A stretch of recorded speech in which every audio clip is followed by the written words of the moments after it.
You can't hear me. Now you can. Now you can hear me? Yep. Welcome back, adventurers. My name is Eli, the Game Master, and this is A Good Day to Die. Last we left off, our group bar hopped at Drimport. They got to Drimport and they went bar hopping. That was the episode. That was it. I hope you watched it. It's great. So, they did return Wormy back to the Temple of Desna, though they were never asked to. It was the decision that the group had made for Wormy's best interest. It was for his own good that he go back home.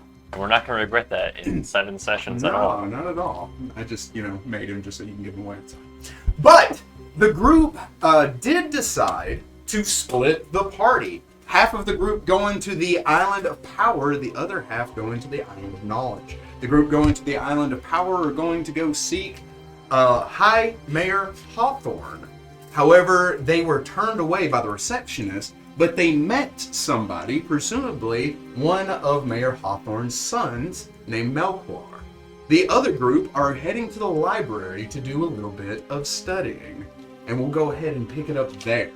So, I would like the group, we're doing a new initiative roll to see who goes first. Group of Power or Group of Knowledge? Go ahead, and I would like a representative from each to roll for initiative. Oh, we're good. Okay. Then either of us will roll for our group. I mean, Go ahead. I'm also no. I will roll for our group. You roll better than I do. Yes. It's a known fact. Are we adding initiative bonuses? Yes! Ha. I don't think they can physically beat us. I'm not gonna lie. Unless you rolled a nat 20. Did you roll that 20? Yeah. No. Oh. Did you roll 1? No. 2? 3? We can go do this all all the way the time. There's exactly 20 numbers. Aren't you always in the single digits in initiative?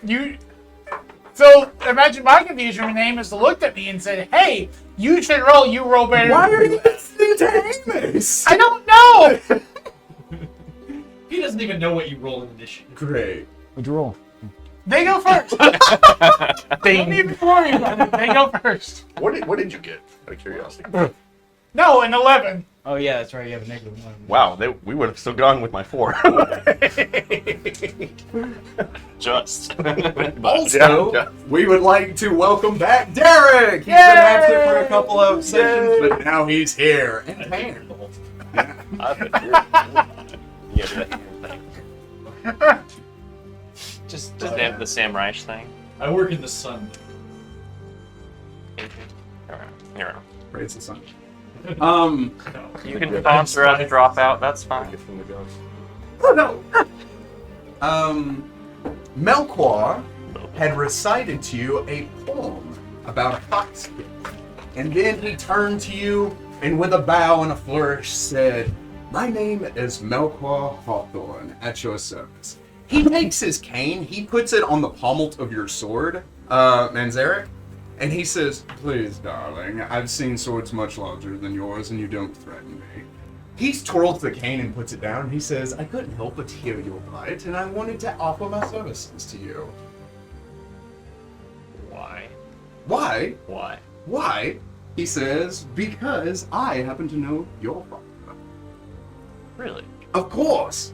He says, "My father's been doing business with Ambrose for a very long time, and your father is no stranger to our shores, and so it falls upon me and my charitable heart to help you. I can take you into this meeting so that you can meet my father." We'll pass. That sounds great. I agree with the kid. no. Why not? Why? Other than no, why? Just trust me. Oh, he says, "Your very tall, handsome, and strong companion here seems to be a little, wary of me, a little suspicious." He says, I put my hand on his shoulder and just squeeze it enough that he knows I'm there and be like, "There is no suspicion, only that I know you can't be trusted." "Oh, and why is that?" Because I don't even think your father knows you're out here. He smirks. He says, "Unfortunately, your friend is correct. My father doesn't know that I'm out here. But that doesn't change the fact that I can get you into that meeting. And even more than that, I can set up a private meeting for you and my father as well." I'd do a local or to know him. That'd be knowledge nobility. Would a 10 work? Taking a 10? That's all I can get. I have ranks. I hope so. 11. Oh, yeah. So with an 11, you do know there's probably 24 children that High Lord Mayor Hawthorne has sired. And so for him to announce himself as Melchior Hawthorne, like, yeah, probably. He is a half-elf, you can tell, but like, you're not entirely certain past that. Okay. He says, but this is your decision. I'm not going to force you into anything. And who are you to your father? Obviously, your son, but He says, what services do you provide? with full clarity, he says, I want to be nothing but trustworthy to you. I'm going to tell you the full honest truth. I, to my father, am one of the black sheep of the family. Not the only one, but one of, he says. And as he gesticulates, you see this poor little squid, like, swirling around in the head of his cane. Yeah. He says, but I, however, am on the circulation to meet my father. I have set up a meeting that he will be privy to within the upcoming week, but if you don't want to be part of that, you don't have to be. I think this might be the best opportunity. I do too. He says with a smile, and when he smiles, something you didn't notice before, every single one of his teeth have been capped with platinum pieces. And when he grins, you can see your own reflection in them.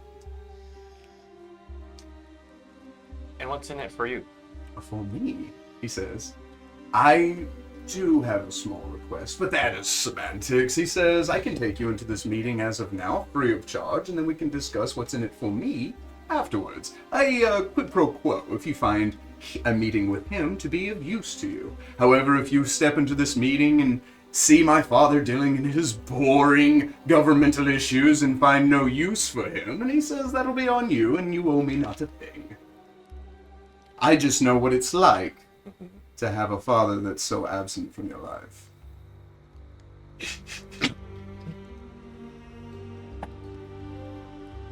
And you said you've had this meeting set up for some time? Oh yes, of course.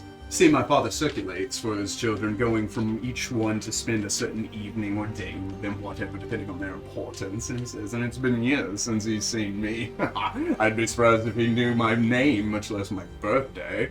He says, but this is in the papers, it's in the books, and unless something tragic happens, you know, then he will attend a meeting that I am personally setting up for him.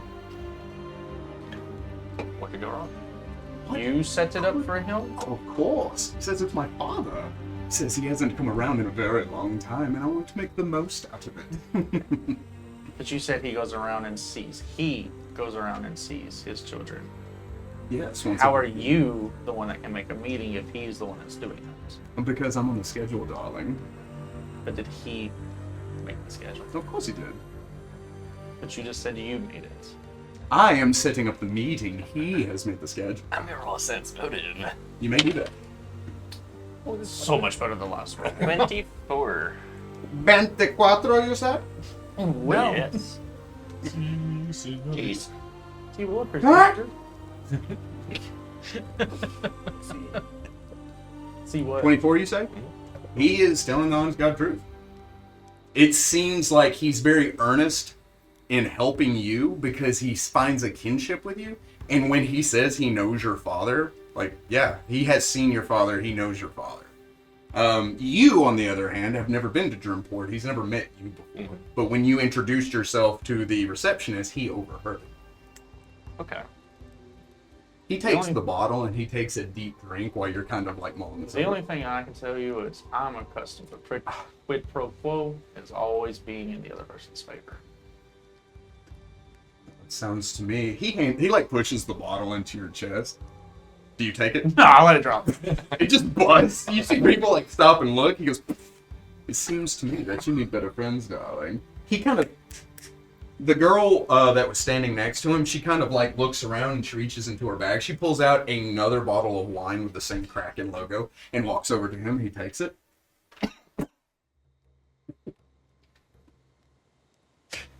When is this meeting?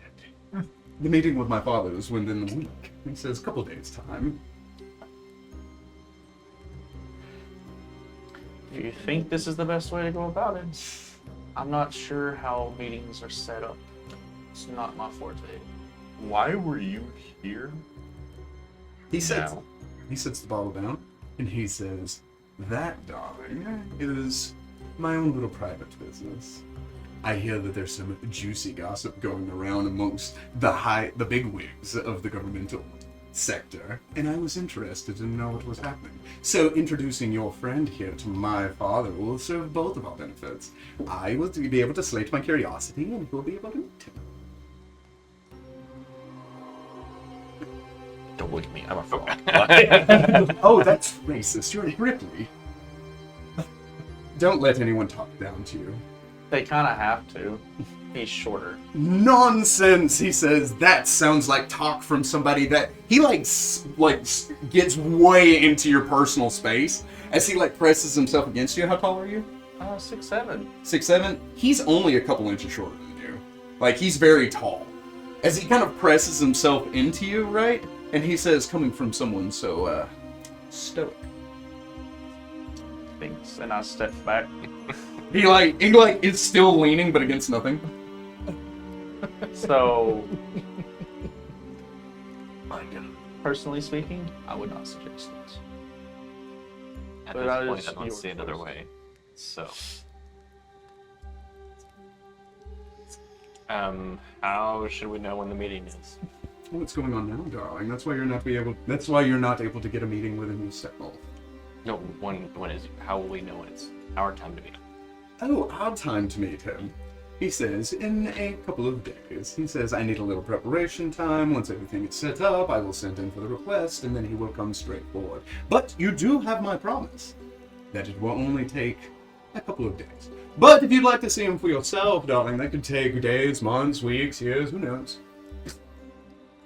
And you'll send for us? Send for you, darling. I would invite you.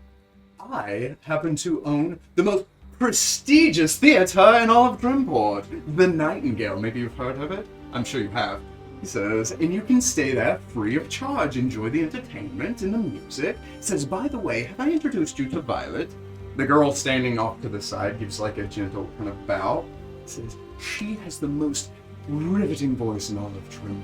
A voice like an angel, no pun intended. What was your name? Violet. Violet. She is an Asmar. I look over. okay. I look past him. I'm like, is that true? She says, well, he says, of course it's true, he interrupts her. And he says, a voice that can reach to the heavens and shake the very celestial stars in the skies, or even dredge up what little good there is in the infernos, and bring them to Drimport itself. He says, give them a heavenly sound below and give them hell up above.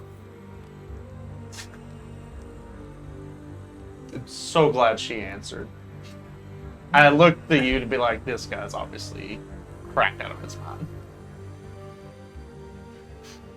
Does he The pound his Nightingale. face like that?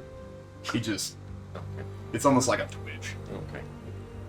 Okay, we can stay at the Nightingale. That'll be fun. Excellent, excellent. He goes, so, he takes his cane and he gently in Pinocchio when the fox takes his cane and he moves Pinocchio off of the street, he kind of does that with you. And he says, now, darling, and he goes, come, he takes the bottle and hands it to you and let's go. I don't. So he's trying to I'm assuming the bottle is half my size. Well, it's a regular bottle, but Yeah. to you it'd be Yeah, no. Not even making an attempt. you're stronger than the average person. Yeah. It's not gonna, But It's right up his it's head there. like a 9-10 inch bottle. uh-huh. Yeah, it's literally twice my size. Violet, as he turns with you and begins to walk towards the receptionist, Violet, timidly walks up and begins cleaning. I the also floor. begin cleaning with her. And he says, I might be able to sneak one of you gentlemen in with us, if you would like. I know you're a little suspicious of me, so if you'd like to babysit your friend here, you're more than welcome to. So wait a minute. Hmm? You're telling me the only person that can go and stay there would be him? No. You're The inviting. meeting that we're going to now, darling. My father's in a meeting. We're going to go check it out. So that I can get the gossip and you can meet my father. be fine if I go with him. Okay, I don't feel like I'm getting through to you. So, Mayor Hawthorne's in a meeting. Yes, we got He that. wants to go to this meeting to get the gossip and so that he can see Hawthorne. Then you will go to the Nightingale and stay with them until... And then a meeting later on. Correct. Yeah, go ahead. Okay. The whole meeting now, a meeting later on. That was a disconnect. Correct. That was not. Yeah, I see that as you keep asking It was- questions and talking in circles. It was doing this, Uh-huh. and they were not lining up. I know. I know. I hate myself. I'll cling with Violet. Go ahead. All right. Darling, you're so clumsy. He says to Violet, come, let us go. I just make small talk with her. But Small talk. Yeah. it's the only kind of talk I know. Riveting. So, I'm gonna kill myself. Golly. He's gonna go.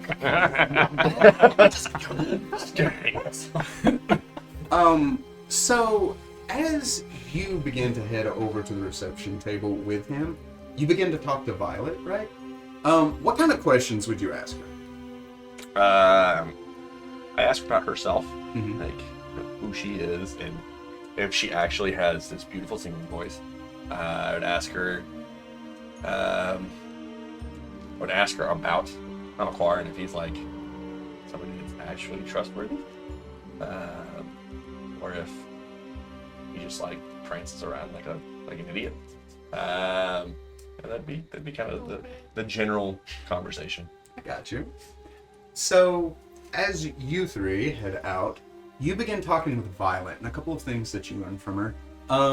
She does have this air of like only speaks when spoken to. And you feel like that might be because she's in the service of Melchior, but the more you talk to her, the more you realize that that's not the case. She was an orphan, and because of her Azamar bloodline, in the orphanage, she was looked down upon with jealousy by the other orphans, and looked upon with a sense of awe about anybody that was superstitious. Thinking that her beauty was otherworldly, or that a lock of her hair could like lift curses or things like that. So her entire life, she had been propped up on a pedestal into something that she didn't really want. Melchior, she says, saw her for who she really is. She loves to sing, and he doesn't put her up on this pedestal. He doesn't treat her like some kind of phenomenal something. He treats her like an actual person, even though, that's what she says, even though you've seen him be like, kind of like, stepping in front of her and everything. Mm-hmm. And if you bring that up to her, she'll laugh and she'll say, he does that too. So Do he's equally all. Do I get an air of like abuse? Roll me since mine. Let's assume it's plus one. Yeah, 20. No! Let's go. You're welcome. You do get an air of abuse, but you feel like it was very like early developed. Like she has learned to stay back and walk on eggshells from her childhood. When she talks about Hawthorne, it feels like Melchior has plucked her from a bad spot and put her into an area that she can truly thrive in. Okay, so I don't think he's No. her. Okay. And like everything she says is like, she even will talk about him like he is a peacock and he is all talk. He is harmless. He does have magics, she says, but she says she's only ever seen him use them for entertainment. Sometimes to manipulate, but only to get something that he wants, never to like hurt a person. I asked her about the job, the quid pro quo, if you will. Mhm. What he is offering, if she knows anything about that. She says, actually, no.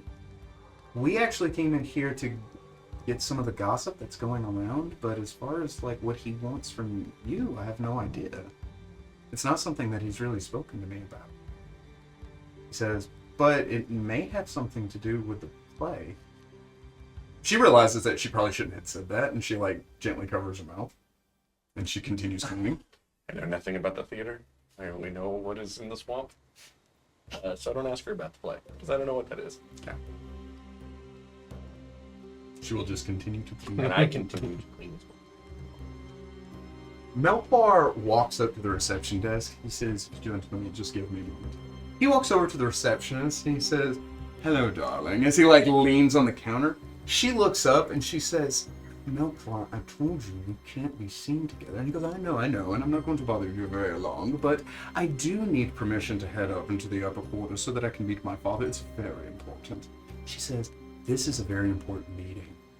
Your father said no one is allowed in there." "Yes, darling, I know, but if you will kindly..." He begins to chant in tone. He casts a spell, and you see her eyes kind of flutter. And he goes, "You can't tell me that I'm not on the beach didn't mean anything to you, darling." She pulls out a key, and she slides it across the counter. She says, "If you get caught, this isn't on me. You stole it." And he goes, "But of course, darling." He takes the key, and he says, "And I'll remember this for last time." He winks at her, and he turns and walks off.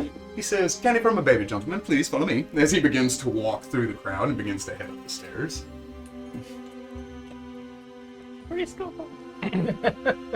As he makes his way up these winding stairs, they lead up to a balcony where you see that there are fewer and fewer people. The people at the top of these stairs are mostly guards with some kind of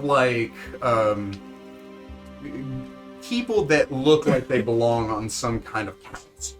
In the robes with the very Aristotle kind of look about them, the aristocratic kind of air about them. As he walks through like he owns the place. Now, keep in mind, he is bare-chested with these huge boots and these lavish kind of outlandish clothing. He looks completely out of place here. But he is walking through as if he owns the place. Just kind of gently nudging people to the side with his cane. So he's like, "Excuse me, darling," as he makes his way down this hallway. He goes up to the third level, you two following behind, until he gets to this door up on a balcony that's being guarded by a half-orc. This half-orc standing there with a halberd in full plate armor. As he steps up to the half-orc and he says, "Excuse me, darling, we have permission to be in this meeting." He says, "I was told not to let anyone hear, especially you, Melchior." He says, "Especially me?" And he says, "That's so cutting. I can't help but think that was something that you said personally." And he says, "I don't really think my father told you that." He says, "Well, he did." And he goes, "Oh, come now, darling." And he says, "You can't tell me that our night on the beach didn't mean anything to you." He goes, he stops and he squints his eyes at him and he goes, "Oh, are you too ashamed to tell the other gods?" He goes, he says, "Listen, I might be able to let you in, but not your friends." As he turns his attention to you two, when he says that, Melchior chants in tones. He turns back to Melchior and he says, "I promise, darling, they'll be invisible." And he says, "My father won't even know. We'll stay up on the balcony here, looking down upon the meeting, not uttering a word. And if we're addressed and told to leave, then simply leave. I'll tell them that you had nothing to do with it, darling." "Fine, but if you get caught, it's on you," he says as he opens the door for you two. He turns and looks at you, "Candy," as he walks inside. Candy. Candy. Stepping into this area, there is a balcony that looks down on a meeting. In there, larger than life, you see High Lord Mayor Hawthorne sitting at the head of this table. He is flanked to either side by a halfling. This halfling has gray hair that is slicked back with two gray mutton chops to either side that just are out of control. It's like something so small shouldn't have facial hair so big. His hands are resting on the table and you see a large golden ring on one of his fingers. The woman that flanks to his other side is another half-elf. This half-elf is lean with that same pitch black hair that you saw on Melchior that you also see on High Lord Mayor Hawthorne, who I will describe in just a moment. Her hair is tucked back in a very neat braid that rolls down over one of her shoulders, and she is wearing that same kind of aristocratic outfit. She is surprisingly young looking, and you don't know if that's just because she's a half elf or if she just is young for who she is. Filing into this room after some time, like you see them coming in and getting ready for this meeting. The group, and I'm going to cut like the short, I'm not going to go into a whole lot of detail about what they look like. I'm just going to give you the short and sweet of like these people, unless you have any specific questions. One of them is a half orc in full plate armor. She has a broken fang on one side and a scar across her eye. You do see nope, not that person. They're not hair. You do see another half elf. This one has that same black hair tied in a ponytail with a blonde streak that goes down one side of his hairline. He's wearing armor that suggests that he's like a naval captain. And to his side, you see a human who has one side of her head completely shaved. The rest of her hair is cut short. On that side, she wears an eye patch. Her lip is torn and has healed to reveal just like her canine tooth, just like a hint of her teeth. That eye patch covering up the scarring that goes up through there, and the scarring entering into her hairline. And you see up from her neck and curling behind her ear is a blue tattoo of a tentacle.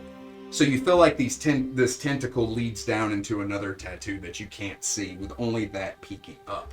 She, however, has a much different air than everyone else in that same kind of nautical clothing, but in a very casual way. She has her boots kicked up on the table, unlike everyone else who is sitting there respectfully. She doesn't seem like she wants to be there, and she seems bored. You see a old dwarf. His head is bald. He has gray hair that drops down in a mane over his shoulders, and a gray beard that looks like if he sits down in like a dwarven-sized chair, it would touch the ground. A very big beard. You see a human who has kind of like disheveled gray hair, a white beard, but it's patchy. And if you look close enough, it looks like it was burned off in spots. He has spectacles that rest on the end of his nose, and he is missing 2 fingers on his right hand. And something that you see that kind of surprises you is a serpent folk. She has black scales with piercing green eyes. And give me a knowledge nature if you have that thing. And Nuts. You've never heard of a serpent folk. You've never heard of a serpent folk. She is wearing robes that suggest that she is a spellcaster. Her robes mirror her scales and eyes, but inversed, where like her scales are primarily black with small green. Her robes are primarily green with a black line. I forgot I put a one. Do you want to roll more? less than 10. I imagine you walk in and you're kind of like looking over everybody and you're like, whoa! No, sorry. I don't know what that is. Mine's got the better one. Wait, that's a... Never mind. But looking at High Lord Mayor Hawthorne, you discover that Melchior got his fine taste in clothing from his father. Hawthorne is... Everybody here is dressed in a style that suggests that they could easily do something physical as well as something like logistical. Like, if they needed to get up and move, they could. They're wearing attire that suggests, like, they're ready and prepared to do what they are paid to do. He, on the other hand, looks like he is just ready to sit back and let everyone else do their work for him. He's wearing lavish robes that are in the colors of Drimport. With his hair pulled back very much like Melchior's in that same style, where it's just a thick mane of black hair that drops down well past his shoulders. He, of course, has a smooth face, angular features that betray his age, making him look much younger than he really is. But you see the length of his ears as they come out to either side suggests that he is much older, even as an elf, than you would guess. They all come into this meeting and they begin to kind of murmur and discuss to one another. As Melchior steps up, he stands at this rail.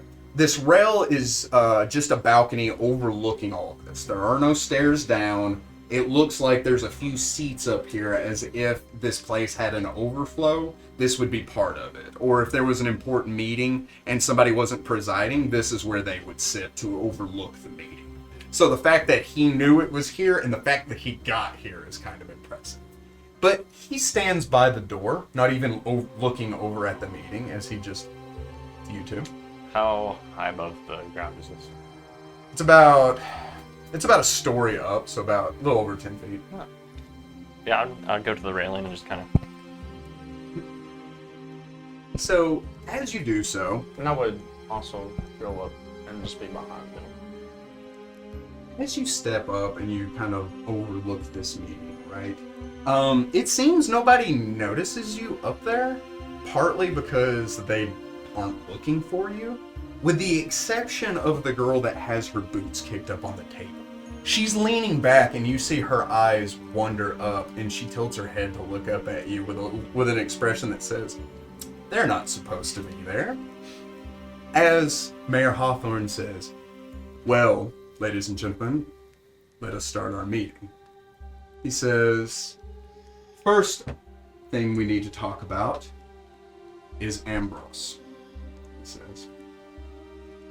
"Has any of our scouts returned from Ambrose, or any of our magic users found anything of importance?" He says. The people at the table begin to discuss as the serpent folk says, "Unfortunately, Mayor Hawthorne, we have no information to give you, magical or otherwise. It seems that everyone that we have sent to Ambrose has not returned." He says, "Where do you believe they've gone?" The half-elf in the naval gear, he says, "I believe this is part of a preparation for war." He says, "There's no reason Ambrose would just disappear like that." He says, "They have to be preparing for something, and anybody that comes in is completely taken off the map, so they can't return with any more information." You're wrong. You say that? Yeah. So when you say that, they all stop and they all turn and look up at you. I want to turn back and make sure he's still at the door. Melchior? Yeah. He is. Okay. He's rubbing his chin, kind of playing with that goatee, looking at you like intently. "And you are?" Mayor Hawthorne asks. My name is Perrin Aristep. His eyes widen. Aaron? Sorry. He gently lays his hand down. And Ambrose isn't preparing for war. They need help. "Why?" he says. There's some sort of sickness or disease spreading, and it's taking over everybody, turning them evil, for lack of better words. They're turning on themselves, whatever this disease is. "Come down here," he says. Melchior opens the door. Very. I don't know if you turned around. I was gesturing. I was like, yeah, I figured. I was like, oh, we can walk, okay. we can walk down. Okay, yeah, I've walked down. Melchior watches you as you walk out. Melchior turns and looks at you and smiles as you walk past him. I go down with you. You make your way down. Melchior is just walking behind you. When you get to the door, the guard turns and he says, "What is this?" He says, "Excuse me, darling, we have business." As he opens the door. Please say it. Please say it again. Kind of from a bit. As you walk into the meeting, Melchior stands at the door and he shuts the door, staying outside. I find that a little odd that he didn't come into. Oh, he didn't come in? No. Oh, okay. Weird. Mayor Hawthorne looks at you. So, Perrin, was it? He says. Yes. Tell us about Ambrose. It's been what, 2 days? 3 days? Yeah, 3 days. 3 days. But it had been 10 going days. on for About 10 days ago. Yeah, about 10 days ago, I was locked in the castle.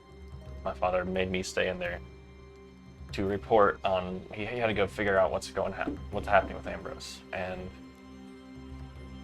to my knowledge, I mean, everything was just kind of shut down. You know, people were going in and out. Guards were posted more heavily, more shifts. The lights were out. And there were screens from within the city walls. And 3 days ago, whatever was happening made its way into the castle. Some sort of disease was taking over the guards' bodies, causing them to turn on me and try to kill me. And I was able to get away, and my father teleported me outside of the city on a random trail. I don't know where he's trying to take me, but he told me to come seek you. I see. And that you might have information about the 4 keys.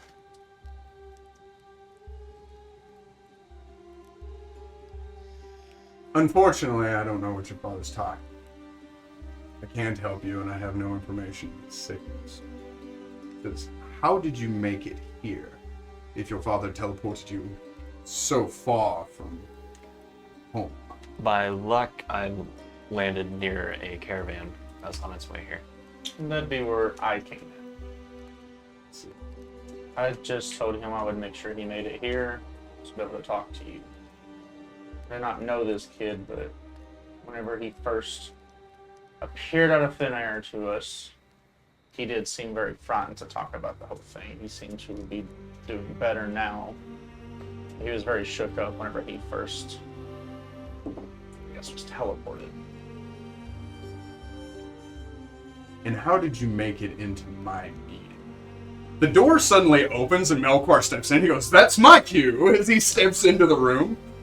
Clearly staying outside only Waiting to do for the that. moment. Yep. And he says, "Daddy dearest, it's me." And you see High Lord Mayor Hawthorne turn to the girl to his side, and she whispers in his ear and says, "Melchior." And he says, "Yes, Daddy, I never expected you to forget me." And he says, "But I heard of this child's plight," and he puts his hand on your shoulder and he leans down face to face with you, and he says, "And I couldn't just let something so small and innocent go without a little help." And he says, "And because of the blight going on in Ambrose," he says, "I wanted to put a little clarity. Excuse me. I wanted to get a little clarity on what's going on in Ambrose." And he says, "So I brought him to you." And it's in that moment that you realize Melchior kind of just used you. I mean, I knew he Right. was, but yeah. Yeah. He says, "I see." He says, "We have much to discuss." And he says, "Perrin," as he stands up, he makes his way around the table, and everybody kind of takes a moment, and you kind of collectively feel everybody go on the defensive when he stands up. As he makes his way over to you, you see again Melchior got his height from his father, who walks over to you and he gently places his hand on your shoulder. He leans down to you, and that what I'm about to tell you is very serious. He says, "I know you've come a long way. And I know that what you're bringing us, the information that you brought us, is of the utmost importance. Would you be willing to speak with me at a later date?" Says, "Where are you staying?" "Why, he's staying with me at the Nightingale," Melchior says. He looks up at Melchior, and you see him kind of examine him before he turns and looks back at you. He says, "Very well." He says, "I have private matters," he says to Melchior, as Melchior just like unfazed, you know? Mm. He says, private matters to discuss in this meeting. He says, but we will speak to you on a later date. Go ahead and roll me a sense motive. I will. That's what I. Whoa! Fine. We're going to speed up the plot just a little bit now. Does this relate to the 4 keys and whether or not he actually knew anything about He it? knows about So, first off, with your nat 20, yes. He knows what you're talking about, but is refusing to say anything in front of this in audience. front of a group. Yes. Second off, you feel like he knows who you are. And the fact that you're here is staggering to him. Like, whatever that might mean, you're not sure, even with your nat 20. But you do know that the fact that you are here is staggering to him. That I'm here or that I'm alive? Yes. Okay. Also, something that you feel in this moment is he is desperately trying to get you three to leave. That is the thing you glean off this. Okay. That is the hardest to read because of how sincere he was talking to you. Mm-hmm. But it's almost as if he can't help talking to you like you're a child, and you can see through that. Okay. To everyone else, they're like, "Oh, he's so good with children." To you, you're like, There's more of this. Yeah, my father never spoke to me like a child, and you shouldn't either. Yeah. Of course, Lord Mayor Hawthorne, we can speak privately later. I just want everybody to know that Ambrose is not preparing for war. If anything, they need aid now more than ever. You see the half elf in that naval outfit, and he says, "Well, then we should." And Hawthorne shoots a look at him, and he immediately shuts down. Yes, and this is something that we will discuss later. Thank you so much, Merrick. He says, "You, your friend," he looks at Melchior, "are all excused." Of course. Melchior opens the door. You see the guard like go to open it, and Melchior just like slides in front of him. The guard's like, as he just pushes the door open. Let's go. Okay. Where is the Nightingale? Asked as we leave the door. Melchior steps out as he like spins in place. He just and slams the door shut. He says, "Why, it's docked outside, of course." And he says, Docked? "Yes, of course. The theater barge. The most prominent barge in all of Drimport." We will meet up with the rest of our party and we'll meet you back there. He says, "The rest of your party, madame, won't you?" He says, "Violet, bring the..." He looks at you in confirmation for his name. "Ripley? Bring the Ripley friend." I like it when he doesn't tell you. He's like, "That's fine." I'm right there. He's like, I did too. I have to look it up. And he says, he gives you directions to the Nightingale, right? He says, you can't miss it, darling. Violet walks up with Manzarek, right?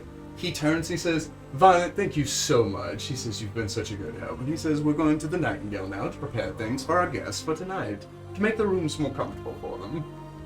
He says, "I bid you adieu." I do. He turns and he starts to walk off. Violet turns and looks at you. "It was a pleasure meeting you." The feeling is mutual. She bows to all three of you as she turns and looks up. I'll wait for them to get out of earshot. Earshot. There's more to this story. What do So you what mean? happened? Hang on. What do you mean? I don't know. My thoughts are racing. In a very hushed, like stealth tone, making sure no one's paying attention. I don't trust Lord Mayor Hawthorne.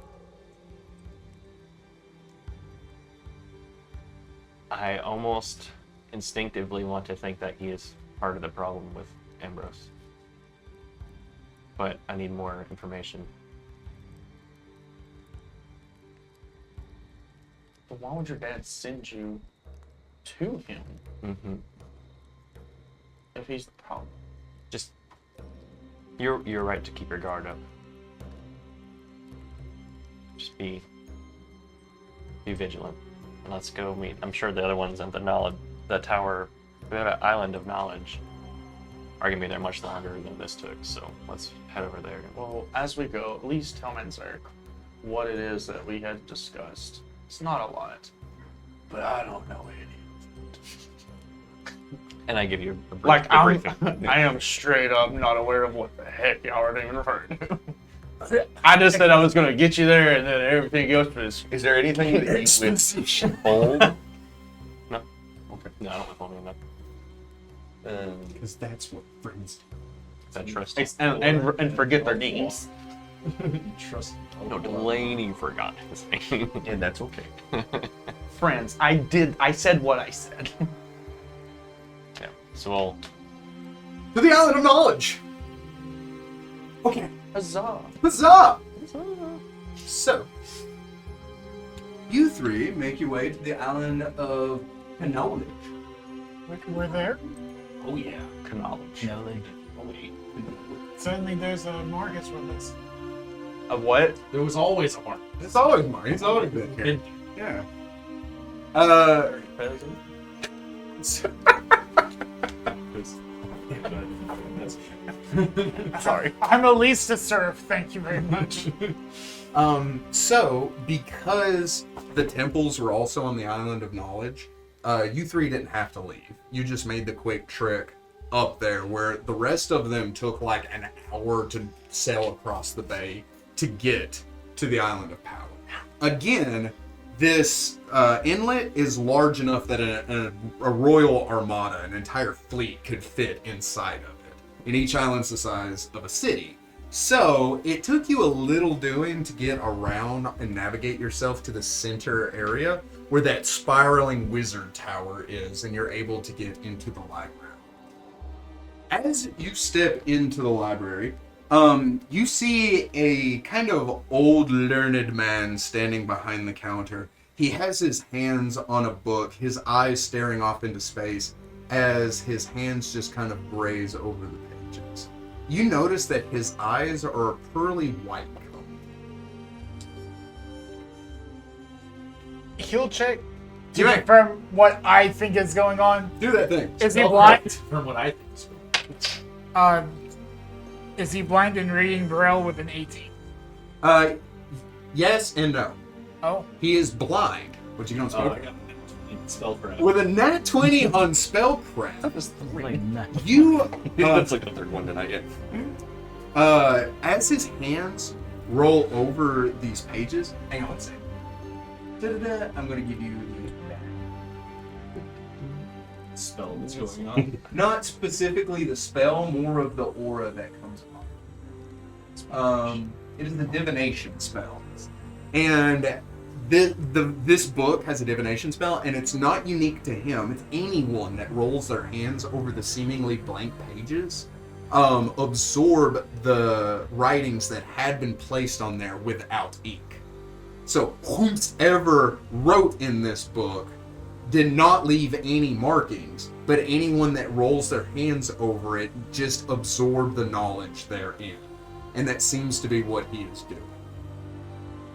2 pages at a time.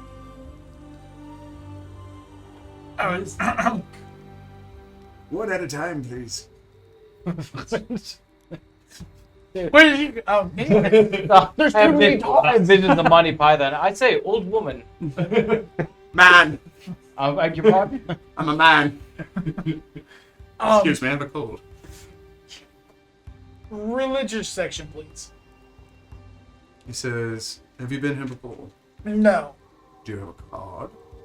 I have many cards, but probably not the one you're looking for. Well, if that is the case, you can only be allowed into the base sector of the library without a card, and it would be a single gold piece for the rest of the week. You may come and go as you please, and you'll be issued a library card. You may not take any books out, but you may stay here and read for as long as you would like. I just placed the gold piece on the table. He hears the click, and he reaches over, and he kind of like feels the metal piece. He rolls it over in his hands a couple times to assure that it truly is a metal coin. And he says, Yes. He says, if the rest of you will wait here. I too would like to put a gold piece down. That was hard myself. He takes the piece again. I'm just watching. He escorts you two over to another section where, again, very much like when you came into Dreamform. I'm sorry, I was trying to be really quiet and I was not. He rolled a 1. Y'all need a moment? No, you're good. Yeah. We don't want to interrupt No, you two. I'm sorry. Go ahead. Why am I dragged into this? I was trying so hard. We just assume you're in trouble, Shane. I'm always in trouble. Oh man. Shane's the one holding the cord. He's like, why is this my fault? No, it's my fault. I am. He's got a bloody knife. What makes you think I did it? He handed it to me. And Zerk's like, I don't know what he's talking about. Blood all over his face. Taking you off to the side, you again go through logistics, same as you do in Dreamport. Name, occupation, blah, blah, blah. And you do very much feel like this is in coordination with the papers that you signed to get in here. So if they need to follow where you've been, they can tell you've come to the library. You went from A to B and now you are here. And they can scribe for us further. They then hand you a card. This card does have a faint divination aura about it. It itself, even though it is magical, may be worth a gold piece. But that is just what it is at face value. You do have a strong suspicion that you could probably sell it for more than that. As he hands it to you. He says, this will allow you to come and go as you please. That card will be... You will all required to return that card when your week is up. Or it will be taken from you, and the corresponding value will be compensated from you. What is the question? He says, that will be determined upon the conditions in which we have to take to retrieve it. He says, if you would please. He gestures to the library. Is there a directory? He says, of course. This way, the way you were pointing us. As we're walking along, There's a giant billboard behind them. Directory. as we're walking, I like lean in and it says, "I don't remember librarians ever feeling so violent." Do you walk with them? Mr. Yes, I do Unicorn. start to walk with him. As you begin to pass this blind gentleman, he reaches out and he grabs you by the arm. Excuse me, if you'd like to enter the library, it'll be a gold piece. You'll be issued a card and your information will be taken. You'll be able to come and go for the week as you would please, but you may not be allowed to take any books out with you. You got Pull out shaken a down book. for a gold piece. Pull it and hand it to him. I beg your pardon. I misunderstood. Don't you live here? I just want to clarify. You put the gold pocket, your gold coin, in 3 different pockets. It looked like it was further up and it kept going down. Then sock They now. all go to the same place. It's like, we robbed him of a gold coin. Fools, I have 12 more in different locations. It's like an Easter egg hunt. Come find my gold coins. Anyway. It's like a really creepy Easter egg hunt. Anyway. Oh, it really is a roll of quarters. Well, why is this one warm? As you step into the library, there's no music in the library. Yeah. I don't know why the roll of quarters got me real good. I thought the marijuana sauce was good.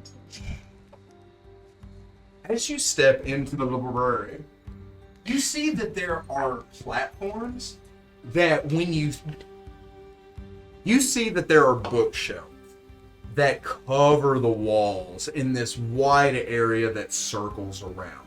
There are no shelves in the center, only tables where people are reading, and you see that there are tiers that go up, up, and up. The books on their shelves, though, there seems to be about like 8 to 10 shelves per floor, but they're all different sizes. The shelves are not uniform. It seems that they are specifically made for the books that rest therein. So the books not only are alphabetized or in subjects, but also categorized by size. You see that somebody has painstakingly taken the time to go through and organize all of this. And every time somebody takes a book, they handle it gently and with care, taking it down to the place they need to go. The tiers of this place are suspended by a series of rails that drop down from the ceiling, allowing each circular floor to be suspended in the middle of this tower that goes up, leaving room on the sides for people to check out their books. There are platforms at the base of each one of these bookshelves where a person stands on. You see them touch a sphere, and then the platform raises and automatically goes somewhere, seemingly to where the person has asked for it to go. You do see that there is an automaton standing off to the side. It has 3 arms, 1 circular eye in the middle of its head, a kind of rotund body that reminds you kind of a tea kettle. It is brass in color, and you see it organizing books and kind of shifting things around as it's just going. Where most everyone else here doesn't really look like they work here. The only person that looks like they work here is this automaton and the gentleman at the front desk.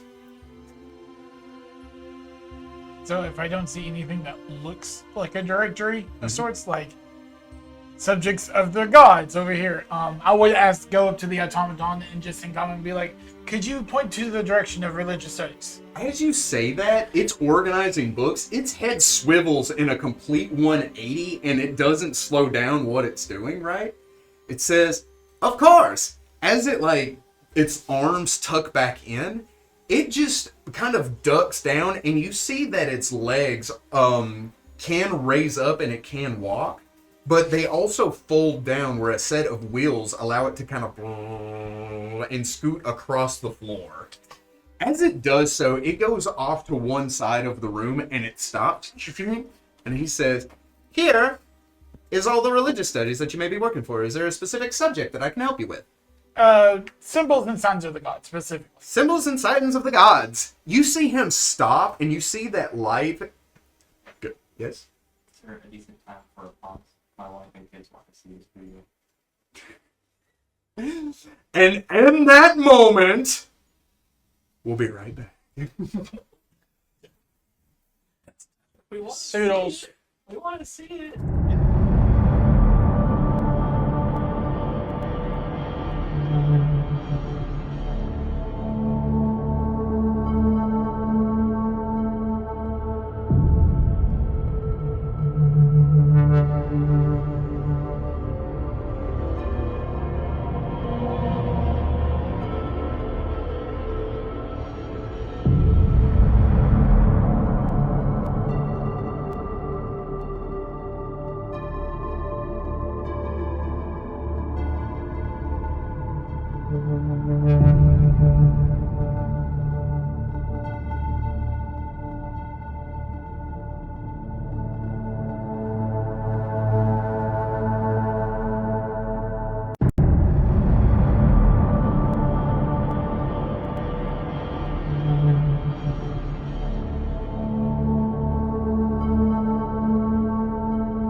Am I on? Yeah. And we're back!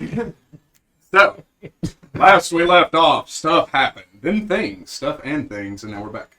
So, stepping over to the bookshelf, you see his eyes begin to flash, and you see numbers and symbols running over his eye, right?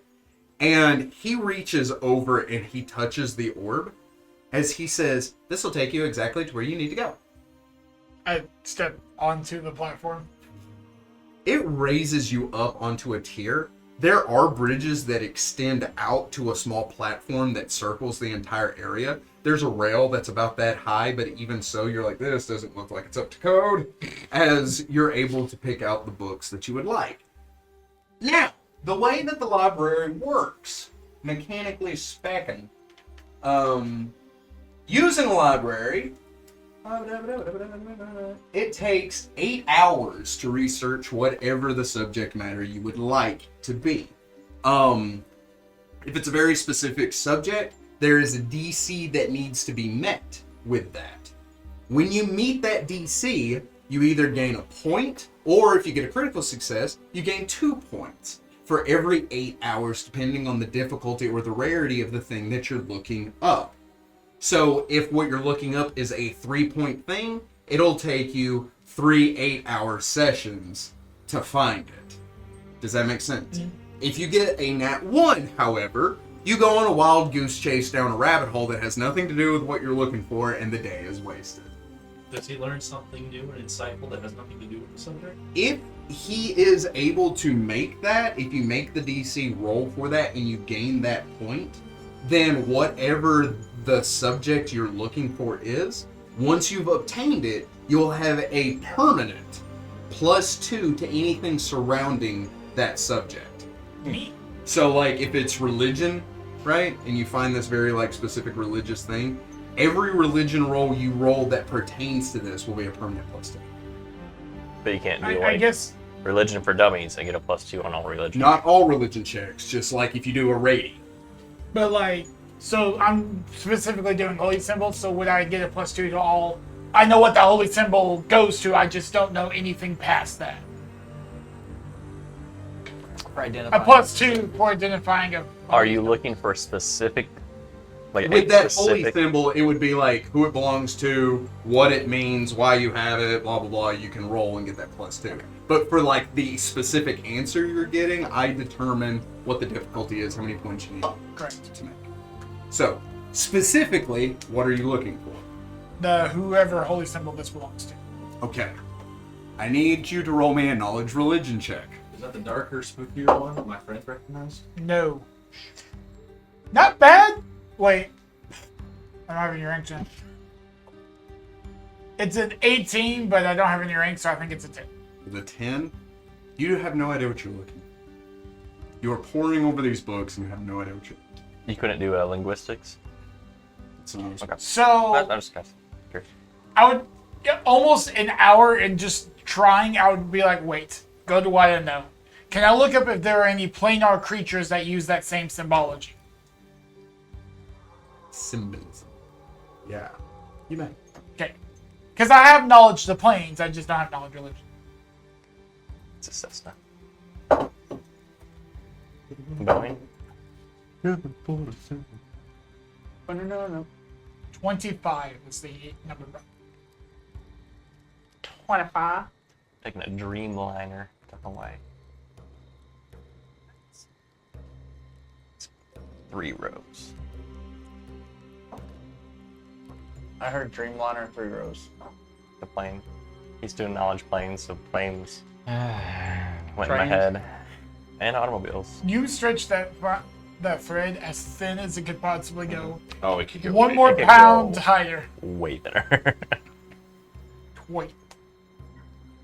Like a twin.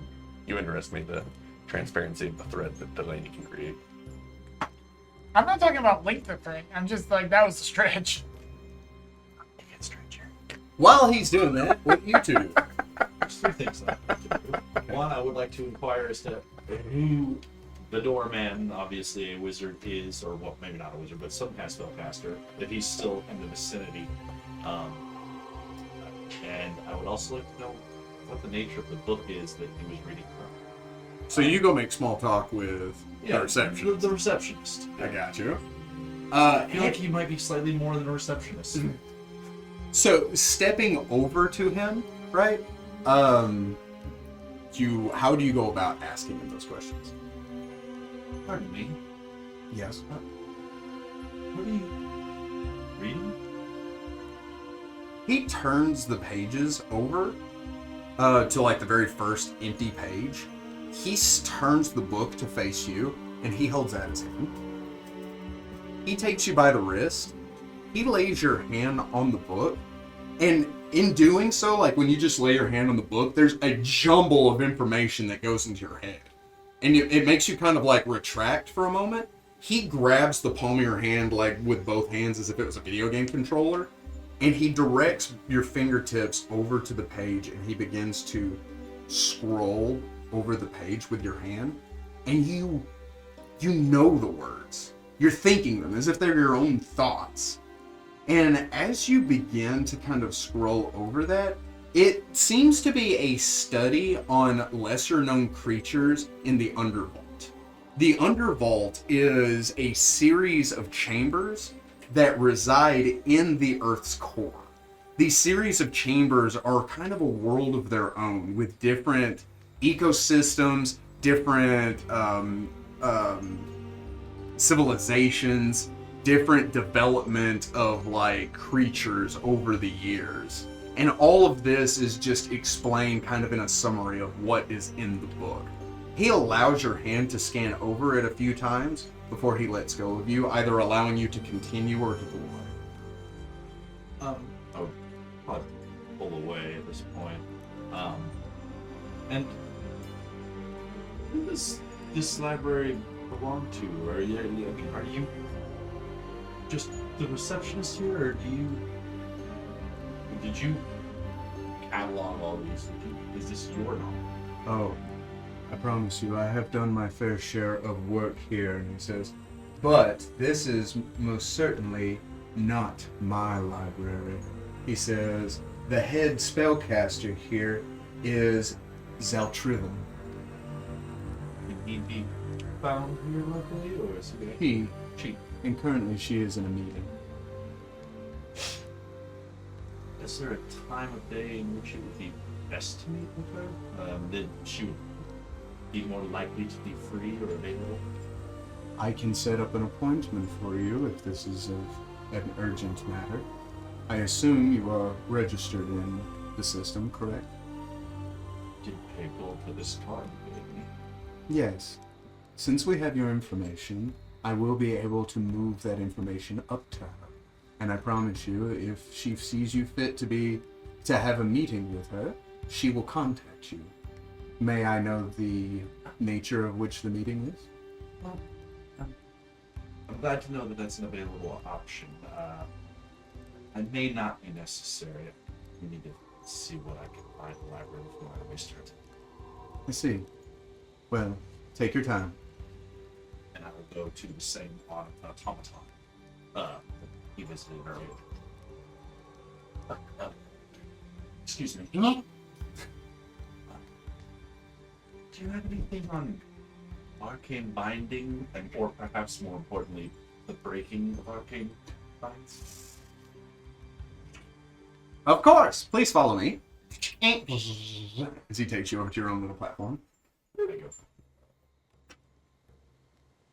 And I'm assuming there are many, many, many, many books. Oh yeah. Roll me that delicious knowledge, the planes. This, would this be planes instead of arcane? If it's binding. Okay, binding spells.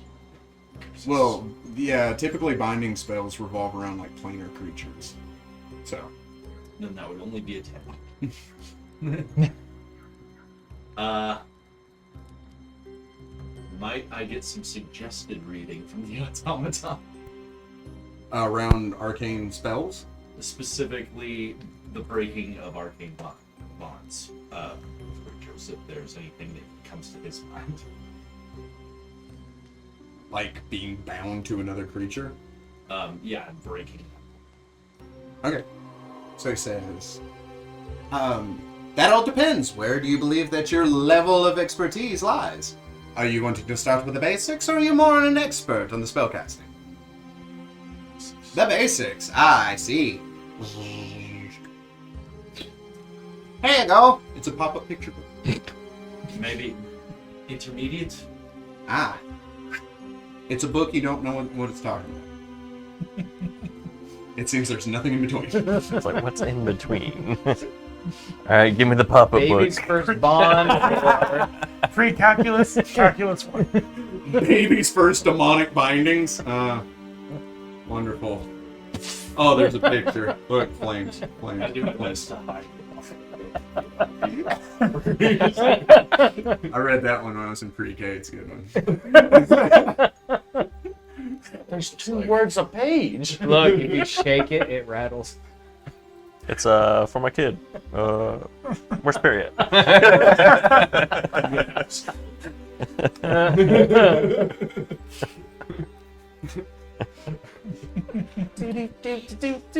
Nary a demon has been found, nary a demon has been bound. A circle drawn upon the floor, and a demon you will have forevermore. Oh, this is nice.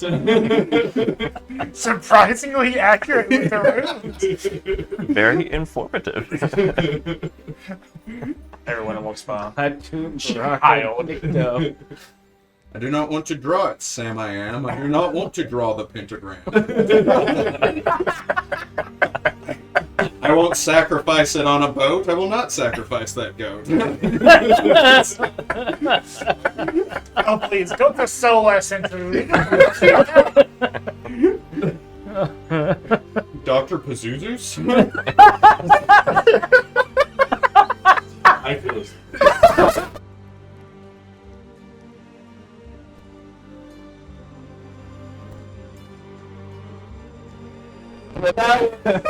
So good. Oh I man. just imagine the wizard who's like, these are actual like ways to summon and bind demons. This is a children. This is not very safe. Someone got real drunk one night. There's like an older man with like spectacles resting on the end of his nose and be like, where did you get the inspiration from? I've been studying it for a long time. I feel like everyone should know how to summon demons. His head spins. Dr. Pazoosus needs to be a real thing. So are you not referencing something with that? No. Okay. That's why my eyes stared off into the distance for a moment, because I was like, So there is a character in Futurama that is named Pazuzu. And yeah, that's a demon. Yeah. That's a biblical demon. Okay, I'm making sure that that's Yeah. what you were Because referencing. Pazuzu is the demon from the the Exorcist. Exorcist. Yeah, Yeah. yeah. So I was referencing the Dr. Exorcist. Pazuzu, that was hilarious. That's Fairly good. certain it's an elder demon in Pathfinder. Anyway, Full circle. It's just an exorcist that wrote it for job security. All of a sudden, Oh all my these- gosh! It's in Pathfinder! It's a CR30 creature! it has crap children's books. Mommy, look what I did today. Honey, that's an it. I don't want to be here. Why are you giving the name of a CR30 monster to children? What do you do while they do that? So when they're when I walk into that library, my first instinct was, oh, that's high. Up there. What's on the ground floor? You asked the guy. Yes. The automaton. In song, please. You demand a lot out of me, and I want you all to know. Anyway, Dance monkey. I'm the DM! Oh, it's cute you think that. So, not to derail the campaign, but, can we say his name in game? No. Okay, cool. and not 3 times in a single breath, right? Stop! Just saying. Don't close that tab right now. Don't force your DM's Look at hand. You could really have a lot of fun with that. That It'd be a completely different campaign. We'd be dead. You are level 3. We'd be dead in 5 seconds. You need to start batting at your level, please. Stay in your lane. Anyway. Not doing anything. They on the base level they have a variety of different books to enjoy. Map room. Oh, they do have map reading, and it is at the base level. He takes you into the cartographer's room, and there you do see that there are several people practicing as well as studying, drawing maps. Some of these maps, do you have knowledge geography? Not yet. I do not. I do not. Okay. Yet. So looking at these, you're like, that's Dreamport. I have no idea what the rest of this is. Where's Ambrose in relation to this place? So, stepping over to a map, you do see Ambrose. Dreamport is the closest city, and it is the largest city, to the border of Haldren, which is the kingdom that Dreamport resides in, and Ambrose. Across that border, just on the other side, there is another city called Cabron. Cabron is a city that you have heard of, it being the neighboring largest city to Dreamport. You have heard of it, but you don't really know much about it. Not without like a knowledge local. That one is in Ambrose, though. It is in Ambrose, but it is situated like on the border. So if you head north, if you are a large caravan, probably Cabron knows about you. But if you are just like a small group of people heading north, you're probably off the radar. That kind of. Because it is a couple 100 miles. But Cabron is just that massive city that sits on that. I look for a detailed map of the regions surrounding Haldren, Ambrose, that area. Start studying travel routes. Between. Just in the general area, not specific one, but just looking at where, like, trade routes, routes that are plagued by bandits, different places like that. Okay. Roll me a knowledge check. An intelligence check.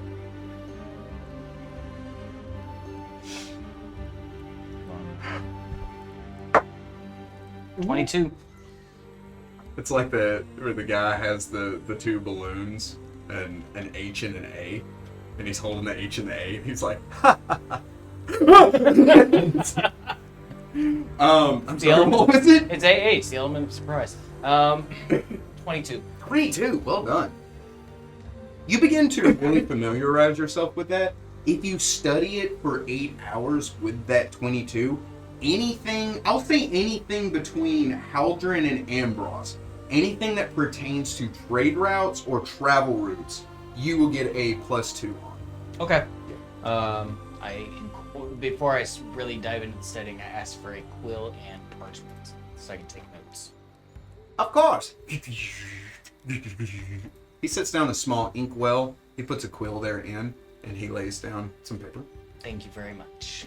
You feel like all of this is included in the price that you paid to get in. Make it a gold will. It's only a couple hours that you three spend here before Group B shows up. Hooray. They're Group C. Okay, that's like, whoa. Because I'm Group A. I can take big group here. BC. Jumps BC. British Columbia? Stop. You made clown noises. Yeah, I don't know why that happened. My chair just made a weird noise when I... He giggled. I'm never going to move again in this chair. Please. This is where Max lives now. Yep. Anyway. Sorry. You three step into the library, and there you are met by the gentleman thumbing over the pages.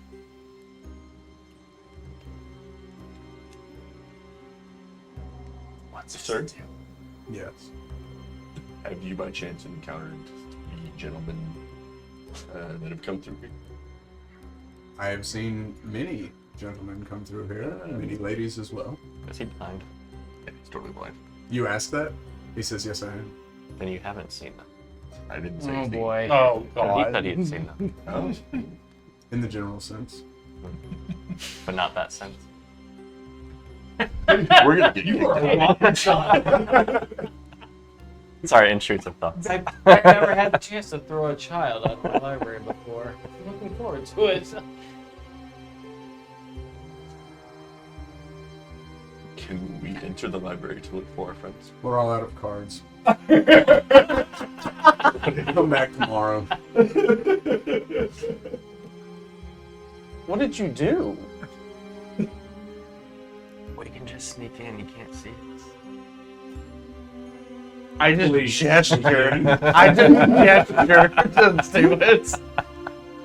We use level 5 magic to get books here. Please sneak in. I'm more fond on what's gonna happen. I don't say anything. I just go. We've been mauled to death by a book swarm. Oh no. What? Animate attack. It's a tome and a tomb. Heyo. Do I see them enter the library? Roll me a perception check. How'd you go? Please don't roll bad. I too would like to be aware of my surroundings. 18. Yes. Thank you, Derek. So I'm what, level 3? Mhm. So everyone around me would just see me like look over, close my book, and I guess is there somewhere for me to put it? Like so it will automatically. Yeah, it's like a little cart. Yeah, so I put it on the cart, and I just sort of roll over the railing. You see the doctor land. You see everyone in this wizard's tower looks Not- wholly unimpressed. Anywhere else, I would look fantastic. You're just like, Mr. Care. Why do I even try? shh. I can't help. Put on my little booties. The clip clop turned into the clip. Clip. How That's- two steps jump up, glide down, 2 steps jump. The verbal component that spelled way too loud. So that's So, we go through all the rigmarole. Pay our 1 gold. Oh, I don't think that's happening, buddy. I don't think that's happening at all. Don't He can think. come to you. I don't think that's happening for us, bud. You offended the library. But I would. I Would you The please librarian. apologize to the nice gentleman at the counter? I am sorry, I never got your name, my blind friend. Oh no. Valamore. Fellow, is there a problem with them entering the library? Yes. Oh. Is there a problem with them or the library? Yes. We're out of books. Fresh out. The largest library on this side of the continent. We are fresh I look at out. you and I'm like, I'm pretty sure it's because Perry made fun of him. I didn't mean to make fun of you. No offense taken. May we enter the library? No. He made fun of him too much. I do think you at least need to apologize to him though, Perry. I apologize. Apology accepted. I don't think he's gonna let us in, but at least you made it right. Do you think you can get the others? I will Valorum. Not Valorum. Valorum. It's just sort of would be though. Valium? Valamore. Valamor. More or less. Valamor. Is there a way I can speak to If that wasn't the first, it is now. It's Valamore forever. Forever Valamore. Until next time. is there a way I can speak to one of the librarians, if not the head librarian here, to help me with my research? Yes. That would be Thomas. Yes. Is he available today, or do I need to schedule an appointment for a later date? He reaches over onto the desk. He touches an orb. Yes, may I help you? Are you Thomas? Of course I am. Valamor, is there a higher authority than Mr. Thomas? Yes. What can I do for you? You associated yourself with us. You're going nowhere. I was just very helpful as I put the colorful. It's just sitting there with crayons, and you're like, yeah. I'm a little cranky. Can I have my juice box? I feel like to manually find the thing I'm looking for will take longer than I may have. I'm wondering if I could talk to an expert on holy things. The few priests, bless you, Sir. The few priests I've talked to have not been able to help you. I also imagine when you sneeze, your throat like. Probably. Just gonna keep that. You work on croaking when you sneeze. Says if you would like an expert on planar matters, he says you can go to one of the temples. Perhaps they'll be able to help you there. Do you know which one? That depends on the plane that you are asking. I don't know. There are 4 on the island. Well, I asked one. We've pissed off the other one. That leaves Sounds Avatar. like you've really narrowed your options down by half. Thank you for your time. And if I have downtime, I will come back and continue my studies. Your card's good for a week. Appreciate it. Will there be more card next tomorrow?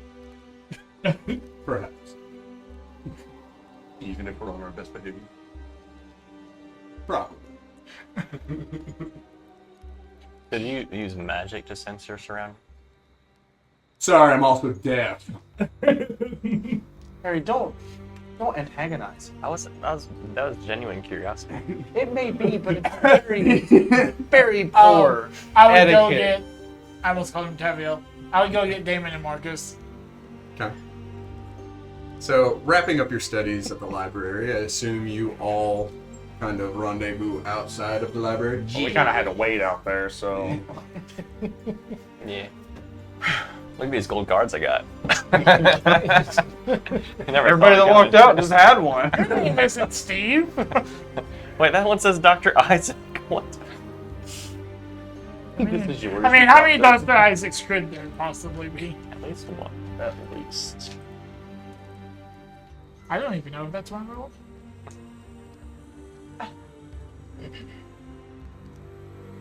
So, how did your So I found us some. We're staying We're staying on a ship, a barge. on a ship. I imagine it's going to be very comfortable. But I why? don't think it will be. But why? The black sheep son of Lord Mayor Hawthorne offered us stay at his theater barge What's wrong with any of the taverns previous night? for free.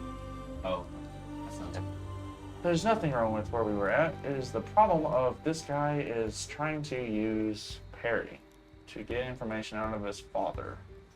But his father doesn't really know him. I think he's just trying to make himself known to his father. Okay. That's a noble. Did you get the meeting with Lord Mayor Hawthorne? I do have one later. And I don't trust the guy.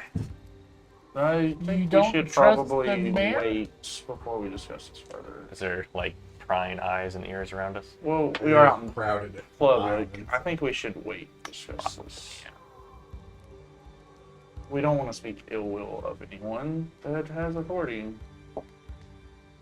especially the Lord. We're librarians. Yeah, you learned that the hard way, didn't you, little buddy?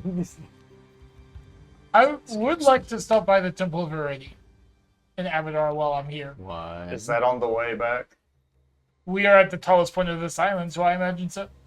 I'm going back to the inn in that case to pack up my things. You already have your you stuff. have your They things. cleaned it out. Oh. Here's your things for you.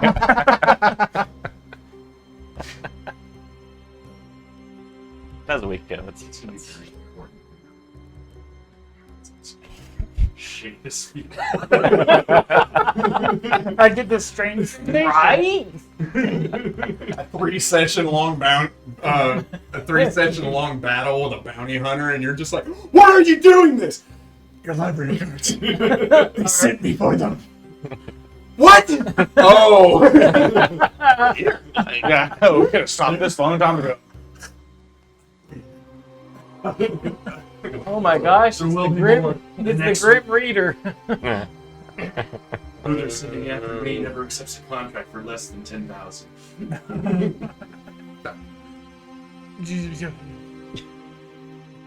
I guess we are going to the Temple of. Ready? I'm ready. Good. It's just one of those nights. Oh, just hope Nicole's watching. She's not. She can do it later. So you met one of the princes? I don't know how the regal system works here. Lord Mayor Hawthorne has a passel of kids. I wanted you to say many things. I was going to throw this out there. I don't think he's a prince. Yeah. I don't think he's one at all. I don't know if he's a he. I mean, Just going to throw that out there. It is 1024. You can be what you want to be. 1024. It's definitely not that late. we know the calendar? Yes. Oh, okay. Yeah. I also think it is the time. It is not 10 o'clock at night, is it? It's like the year 8000 or something. Well, he approached. It's 8024. He approached Perry. What are your thoughts about On. this Marquand, whatever his name is? Mark one. Cannon. And in his defense, Damon wasn't there. Wasn't Not- Melchior. not because Melchior. I'm assuming he's not related to him. So You can assume they're- Yeah, no. Damon's trying to gauge, give you the respect enough to get your opinion on the matter. I think he's trustworthy enough. He definitely has some of his own personal motives behind what he's doing, but I don't think he means any ill will towards us. We're able to make a full report about what's going on back at your home. As much as I could. I don't think he made a full report, but he did tell them one specific thing. I That's imagine that's on the way. They are not starting a war. that was a possibility in there. We'll discuss that. Is that thing? Yeah, we'll discuss that. I don't think it's wants to talk about everything here. You know religious symbols here. Who would know more, Abadar or Rady? Looking at the two temples. The Abadar would probably. Should I roll knowledge religion? Or who would know more about Religious symbols? religious symbols? Abadar would probably charge for I it. was like, who's got more money? But Abadar would probably have more contact with other religious entities. Them too. I would go there. Abadar? Alright. So, going over to Abadar, they would charge you 100 gold pieces, even if they don't know the answer to it. For their time, for them to study, look it up, think on it, even if they find nothing, they'll charge you 100 gold pieces. Make sure. We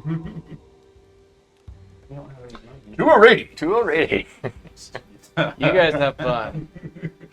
I'm going to find. I would almost want to be, why are you charging for religious services? But then just turn and walk away. Go to Arady? Was Desna across the way from Abadar? Do I remember that? They're all on the island. I thought they were like in the same sort of area. Mm-hmm.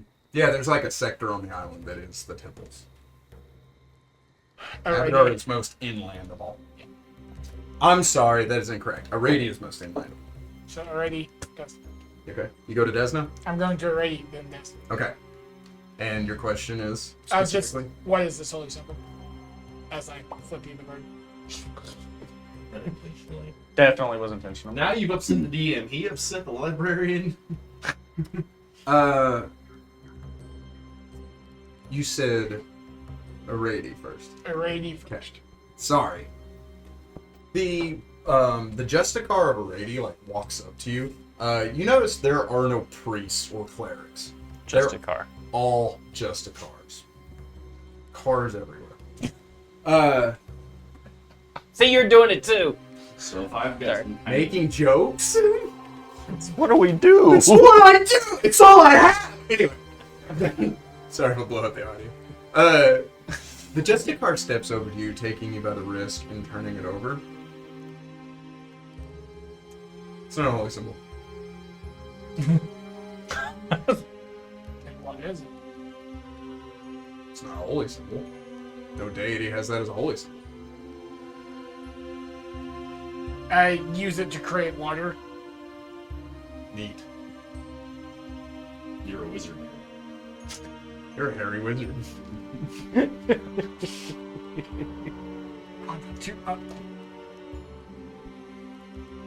Is there anything else we can help you with? I just turn and walk. You're welcome. So I take it you didn't Thank you for find your the assistance. Thank you. answers? I don't really think that I should ask my questions. What is a holy symbol but not a holy symbol? Don't ask the paladins about something that you carry An in you unholy that's evil. It's like, I show you the black chain. Unholy symbol. That's why I didn't show him this. Mm-hmm.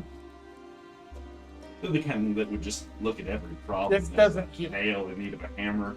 This can only cause pain. Maybe it's an arcane symbol.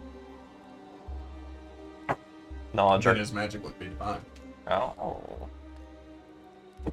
Boom! Maybe your magic's not divine. I like how he's trying to help, and you're like, get dunked on! Maybe your magic's not divine.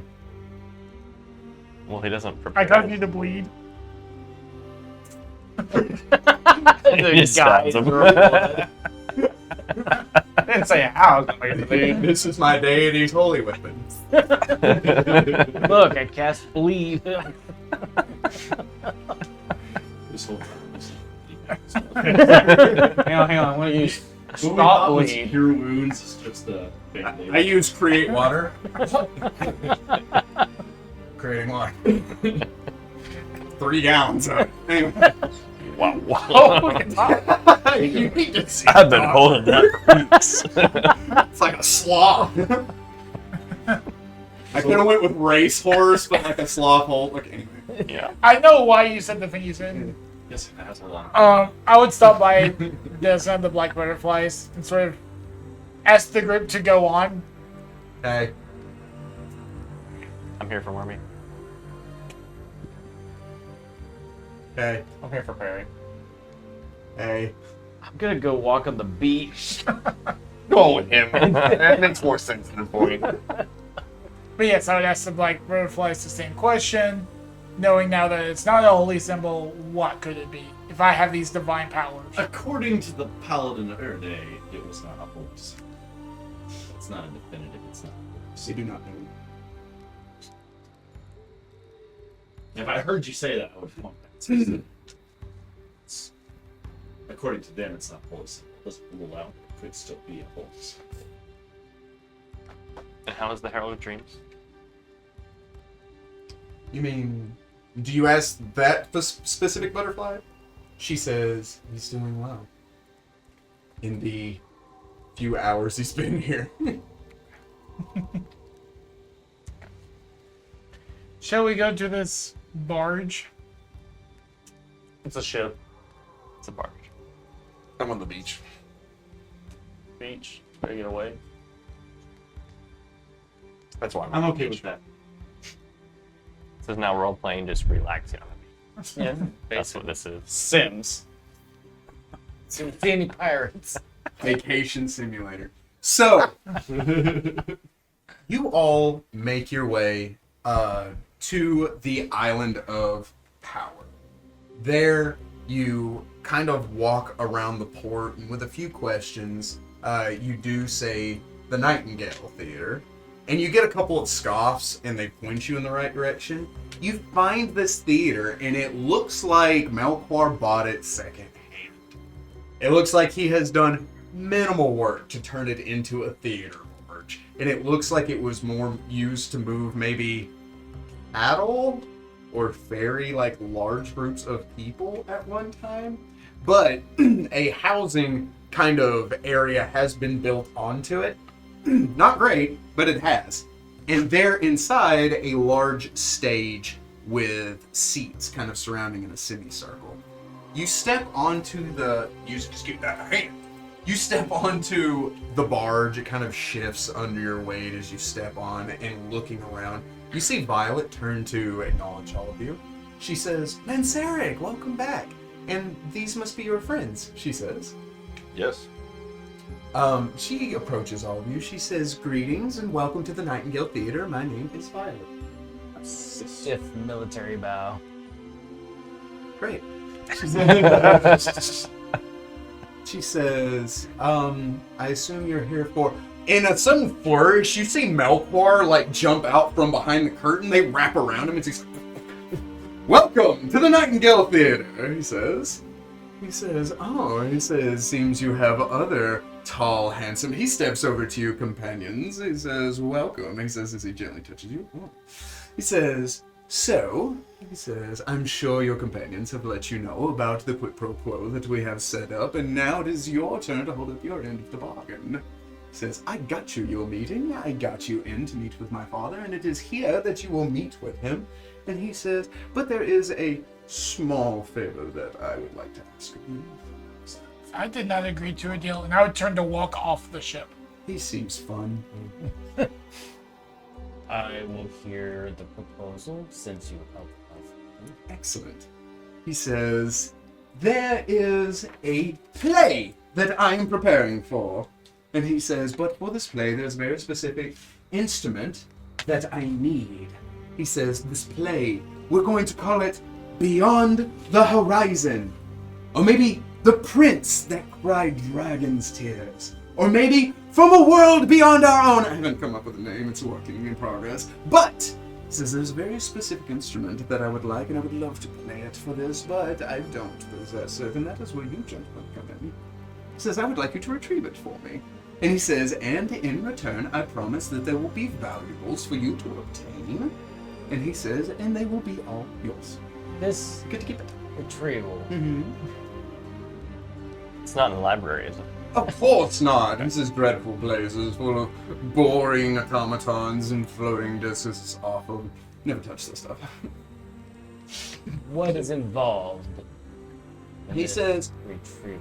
"Oh, you know, just a little." He hands you the bottle. He says, just a little searching, a little puzzle solving, a little robbing. But he says nothing that you can't handle, I'm sure. That last part. Puzzles? No. It was maybe right before. Oh, he says, well, it's located inside of a cemetery that nobody visits anymore. It used to be the old king of Drimport before Drimport was Drimport. It's his family plot. And he says, he was a bard. A gentleman after my own heart, I must say, but he did dabble in necromancy, a necrodancer, if you will. But, he says, if you will explore over into his little tomb, he says, crack open a cold one, and he says, and retrieve the flute therein and bring it back to me, we will be square. So you want the boys to go crack open a cold one and bring it back to you? You got it. I just wanted to say it. What do you need the old king's flute for? He says, for the play that's coming up, darling. The play that I have set up to impress my father. But when he comes here to have our meeting, I will perform this play for him. There will be a vast banquet. We have such little time to prepare. What does it do that an ordinary flute wouldn't? He says, that is for me to know. Would there be a knowledge, nobility, local, dungeoneer, or arcana I could roll about the flute? Or For the flute king? itself? Or the king? The old king? For the old king, it'd be knowledge and ability. For the flute, without any other information, there's nothing else. Knowledge, nobility! Ends. An 18. Different. 18, you said? See what? 18. 18. He, with an 18, is referring to Merwin Belvarium. You know very little about Merwin Belvarium, but the fact that he mentioned that he was a bard necromancer is like a very, very narrow plane. And you're like, oh, I know exactly who that is. And you kind of reach back into your studies and like your histories, and you're like, oh yeah, he seemed to be a, just as flamboyant as Melchior from what you know of him. However, he was fifth in line to become king. Before he somehow became king. Before he somehow became king. Okay. You even know that there is a nursery rhyme revolving around Merwin Belvarium. Divine Doctor.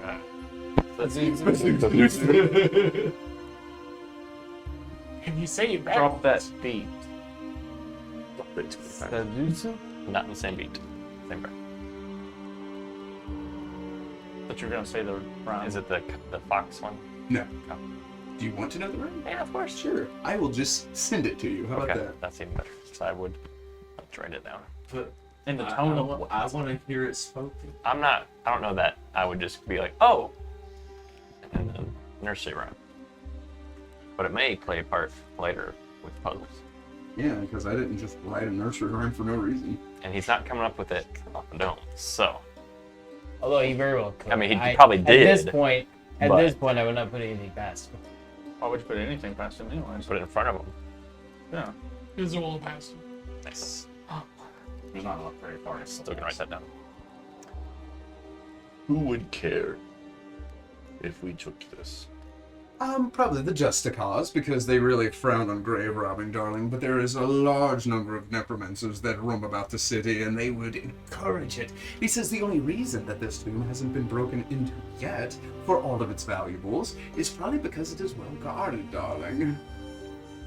By Magics, you see, Merwin was a very powerful caster and a very wealthy one at that. And so he set up these traps, guards, puzzles, whatever you want to call them, around his tomb, around and therein, to protect whatever may be lying within.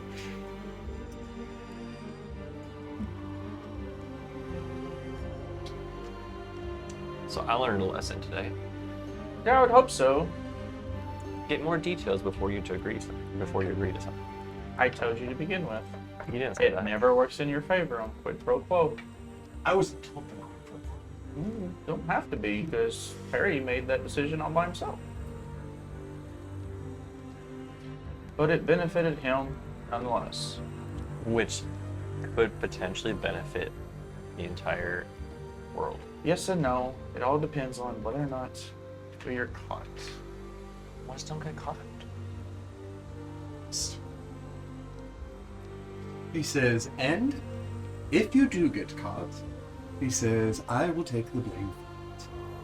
He says, the just cause will probably demand some kind of punishment, but my father, with the meeting coming up and knowing your friend Perry and Perrin, he says, and how important he says you will be extradited of all charges placed against you. it's only a 13, but I definitely sense motive on that. He'll take the blame for us. I guess he was convincing. Yeah. Sure. This you have my promise. Is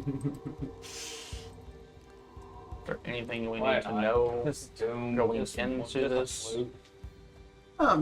He says, I do know that his tomb is a puzzle of some kind. And he says, the old nursery rhyme that surrounds him, I'm sure you're all familiar with it, does have something to do with how to get in there. I can't say that I am. Oh, you've never heard it? No. Really? And he says, well, allow me to recite it for you. It's this.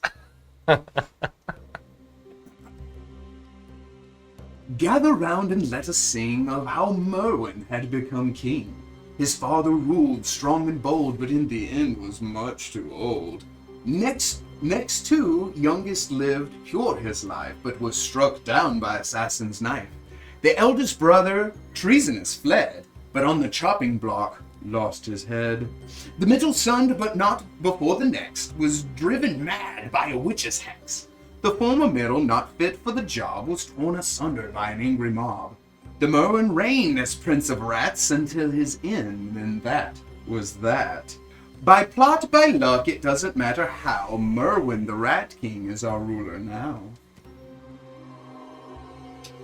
He says, do I know what it means? No, it's probably some kind of esoteric thing that he said only to his most trustworthy advisors and friends. And he goes, which of course wasn't me, who died years before I was even born, but I'm sure it'll help you in some way. You're smart, you'll figure it out. What was Merwin? Dead cat. That's something else, fault. Merwin was a bard, a man after my own heart, who dabbled in necromancy and necrodancer, if you will. But he was the previous king of Drimport, before Drimport was Drimport. What? Yes, but was he... What did he die of? Oh, I don't look through that lens, darling. What did he die of? How did he die? He says, that I'm uncertain. In this flute, how will it let you accomplish your goals? He says, I want to play it for the play, and only the best will do, darling. Give me a sense motive, Yeah. since you had a very suspicious sigh. Words. 26. With a 26, you get a very strong feeling that it doesn't matter. He wants the flute because of the symbol that it is, not because of what it specifically can or can't do. It's just as important to him as having a squid in the head of his cane. Okay. So the symbolism of the flute is more important than what the flute does. Correct. Symbolism being that it is of Merwin Balvarium, who's the fifth in line to become king, not the sought after one, You think it's more that it belonged to a bard that was a king. than any of the details like he's trying to make himself. Okay. Melchior, you have to understand, some of us might be a little uncomfortable with the idea of grave robbing. Oh, I'm sure Merwin wouldn't mind. He wasn't a very good person in life anyway. Let me rephrase that. I am uncomfortable with grave robbing. Well, that's fine. You can stay here if you'd like. I don't think it'll take all of you to accomplish this task.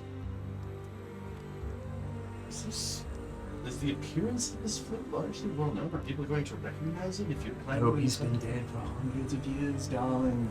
And he goes, but I don't know, and that's what matters. And if anybody asks, I'll simply say it's a good replica. He goes, I know this is a big ask, darlings, but he says, it means so much to me, and let me remind you that it was no easy task getting a meeting with my father. I thought it was like taking candy from a baby. He says, for me, of course, for you, no. As clever as you are. What time of day is it right now? Midday. Well, how about we discuss it amongst ourselves when we come back and give our answer about how and when we can get started? Well, I would say that you need to start as soon as possible. The flute needs to be retrieved before the meeting, and the meeting could happen within the week, within a couple of days even. He says, this was something we agreed upon. He says for the first time in a serious tone. It was. What happens if we don't?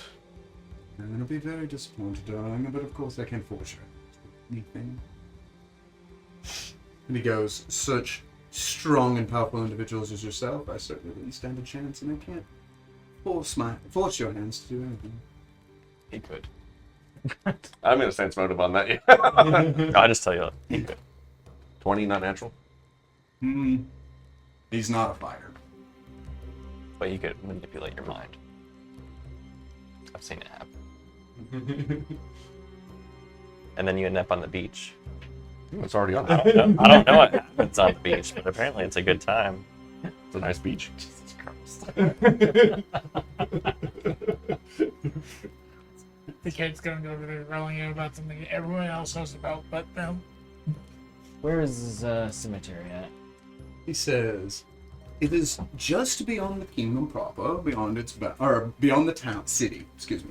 It is just beyond the city proper, up on a hill. It is surrounded by an old stone wall. He goes, there is a caretaker there. And he goes, I would avoid him if you could. And he goes, or maybe question him, get some answers. Whatever you feel's best. I, for one, love to talk to people. And do we find you here once we're done? Oh, of course. He says, I will stay on the island of power for you, waiting on you, or if you would like, I can give you a ride back to the shore and wait for you there.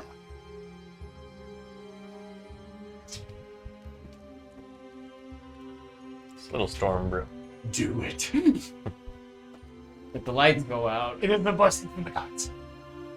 It's a gift. It is a gift from the gods. There is a storm going on, so if we suddenly cut stream, that's what happened. Or we might be dead. yeah, the studio Maybe both. exploded. Don't put that. Don't. Why do you do that? Why do you hate my dreams? All right. Well, we should get. Even though I don't think I'm bound by any kind of silly oath nonsense because I wasn't privy to a pro quo. I'm Could be fun. Oh, I'm sure you all benefit from this as much as I will. Isaac's not on the ship. That's fine. I don't think you've it's already Dave. stepped The moment he said this was Pulling it. the moment he said this was a quid pro quo, Isaac was like, I did not agree to any deals and stepped off the ship. Yeah, he's the demon. He's the one who makes the deals. That's Devils. Racist.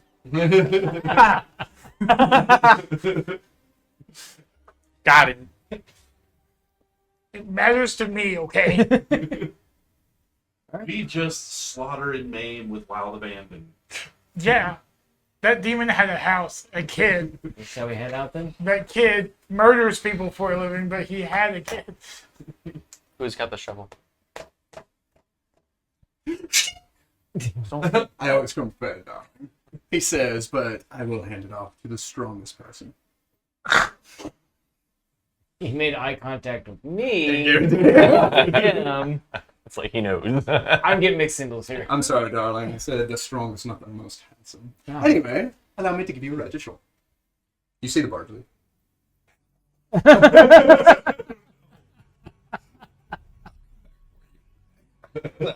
I'm not great, Robbie. So, The barge would go off to shore. There he would let you out, and I would assume you would follow his directions. Heading outside of the city proper, you would pass by some of the houses that dot the outside of it.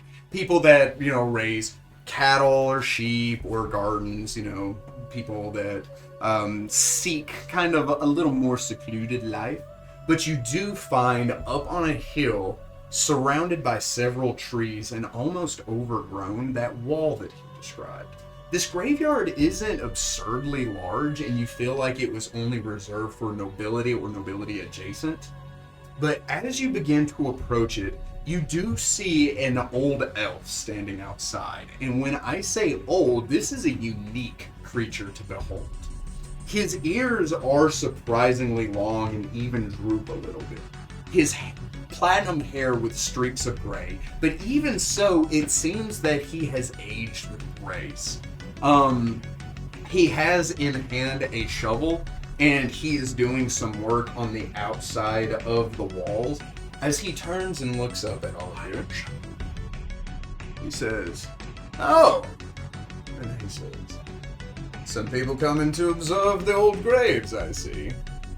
He says, "Don't get many visitors. Last one I'd seen here was a little over a week ago." No, there's so many people buried here. He says, "Well, this graveyard's hundreds of years old." No. Or are those intrusive thoughts coming to that guy? If you want to ask him.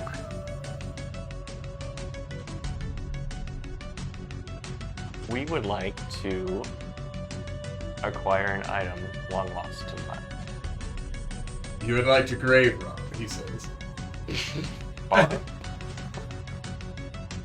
He says, "Unfortunately, I I can't." suddenly see something really interesting off in the distance. "Unfortunately, I can't allow that." He says, "Just like the previous visitor here asked me a similar question." What did He was also that. previous person look like? Short, had a green cloak on, a large rat with him.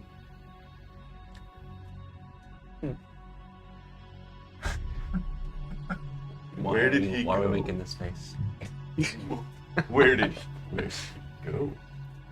What was he looking for? Shh. Ghosts are not that. Goes right on. He says, he was asking about the Belfarium family plot. That's what we're looking for, yeah? Yes. Yeah. Can you point us to the direction of the Bavarian family plot? No particular Not if reason. you're going to rob it. No. We are no longer interested. Well, I can't speak for my companions, but I am not interested in robbing. However, I am interested in what that rat was interested in. I am I looking. couldn't tell you. It was just an animal. Was it? What was the rat? Was that a rat folk that was there with the rat? Oh, yes. I am interested in what the rat folk is for. Well, he simply asked about the family plot and said there was an item that he had to procure. It was late at night, and I assumed he was drunk, stumbling around. He was filthy and had not very much to his name. Wait. Why do they call him the Rat King? No knowledge and ability. Or ask this guy. 18. Why do they call him the Rat King? I would assume because he was a rat folk and had a giant rat. I didn't know anybody called him the Rat King. Not. I've had these conversations before with my students. That's weird that you've had this exact answer. I've had Mr. Byrne, why do they call him the Rat King? Maybe because he was a giant rat in the cloak. I don't know. That sounds like something that would come out of high school. Was it King Belvoir? Bavarian. Bavarian. He was close though. I thought, oh, it was the Belvoir family plot. Bavarian. The Bavarian. Yeah, you're saying Belgium wrong to begin with. So Whoa. Bavarian thing. How long have you been overseer of this land? 75 years. I figured Oh, I'm sorry, is that not long enough? it'd be a lot longer. Because I'm old. Hmm. he's not very Why do you wise do with his this? words. Because he's young Fastly. and human.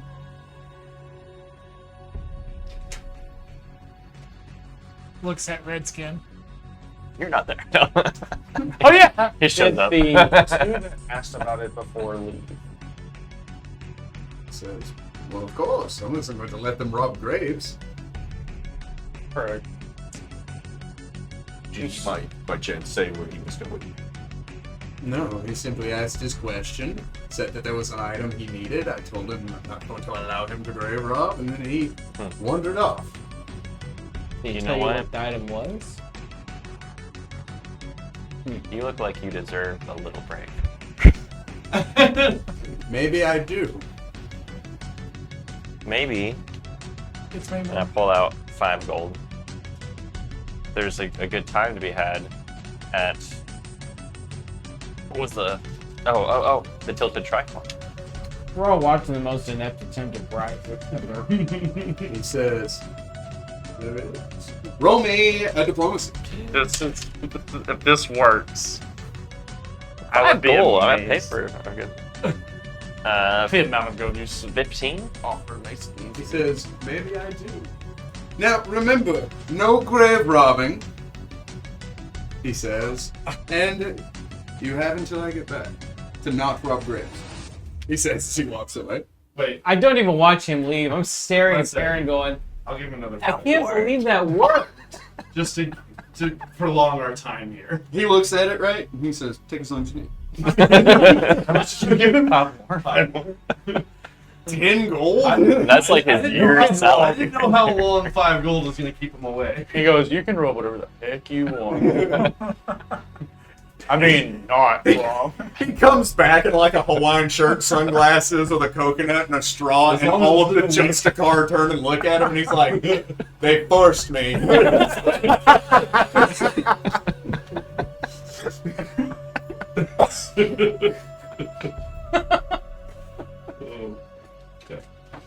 You're still debating on whether or not this is legal for you, huh? Menzerk, perhaps you could convince Isaac to come help us. I feel like I need to go speak with Melchior real quick. I know. If y'all want to go ahead, I will go get the good doctor. The druid and the healer are out of the party for this dungeon crawl. Yay! Good luck, you 4. Healing spells? What are I those? loosen my sword and sheath. Need this? I kill the grave rob. No, I meant to say caretaker. He turns around. Okay, cool. Hey guys, I got 10 gold. My alignment has vastly shifted then. I read that in a book once. I can't believe it actually worked. I will go with you. I need to see what he was looking for. Alright, we head to the cemetery. Neat. Are you with them? I imagine I just magically appear. Please. The universe told me my decisions were poorly thought out. I'm going with you. So, Suddenly there's a lot more gray area involved. There's so much gray area. you step into the cemetery, and it's not hard to find the Belvarium family plot. They are the only statues of the full depictions of royalty. The rest of them are sepulchres or tombs or monuments of some kind. However, in the very back, you do see one large monument just kind of set off by itself. Standing in front of this monument is a statue of a beautiful woman in robes Her face is obscured by a band that wraps around her eyes, and both of her hands rest on a large stone sword in front of her. You see that on the front of the tomb is carved a depiction of Melchior. I'm sorry, not Melchior. It's not Melchior. Elvarium. Merwin is a depiction of Merwin himself. He stands there with a large hat, a feather coming off of it, robes, and he holds in his hand a silver flute. However, this depiction of him, the color has long since been washed away, and it even has some overgrown vines and things, but it is easy to make out what it was supposed to be at one time, even though the details have since been washed away. You see the other statues there around all have on the plate on the base of them a birth date, a death date, and a cause of death. And the numbers on each one of them stick out on like these small metallic square tablets. I'm gonna activate cheese mode by first of all detecting magic. So like just to see if anything is magically radiating Magic. within 30 feet. You may. Me. I am magic. I'm actually being a pure magic. You didn't know this until now. The skin I wear is only but to disguise. I lifted it up. I am Desmond. Look at me. I'm How many things are Okay, there? so no Nothing magical radiates. traps to my knowledge yet. correct. I'm sorry. How many stones are there? There are 4 statues and then one sepulchre. One monument. I'm gonna look to see what his cause of death was, since that was asked and he did not know.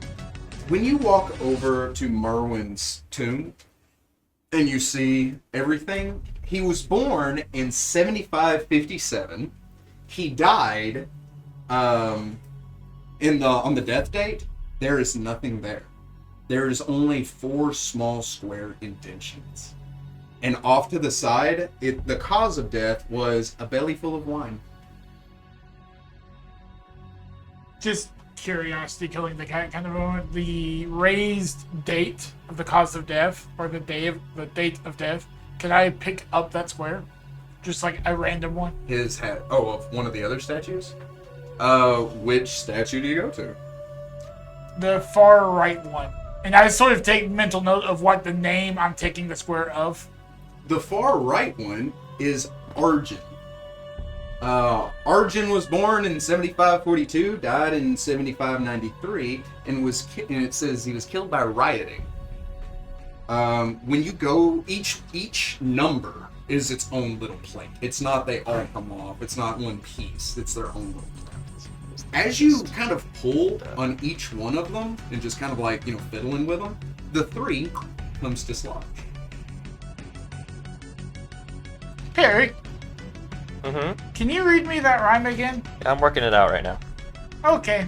You solve it all by I have yourself. Arwen, the one who died in rioting in the streets. It's a 3. I go to the next one down and fiddle with the numbers that were in the plates as well. The next one is Balbos. Oh, he didn't ask for that. Balbos was born in 7551, died in 7587, and was assassinated. As you fiddle with each one of the numbers, the 7. So the assassin was the 4th one to die. The chopping block was the first one to die. Or the first son. The oldest son was the chopping block. Next to last was the assassin. The former middle not fit for the job was torn asunder by an angry mob. The former middle. So is that the second middle or the first middle? Second. Does the other one say the The second other one is son? the middle son, but not before. So, The former middle, wouldn't that just... Former would be second oldest. Oh. Yeah. Because it's the former, not the latter. well, we know that 7 is last. Yep. Because the one killed by assassination is last. So put that one there. I put that in the last slot. I go to one of the other graves for those on what they're doing, and I just literally start taking Thanks, numbers and moving them until one comes off. if any. I'm sorry? I just go to one of the other graves that they're not at and just start moving the numbers until one comes off. One of the other 4 statues or some other one? One of the other 4 statues. Sorry. Kayla. DK 420? Why is that your name? She just joined the chat. Okay. Thanks for joining! Make sure you follow, subscribe. Like, follow, and subscribe. The next one in line, Your wife. this was Eckhart.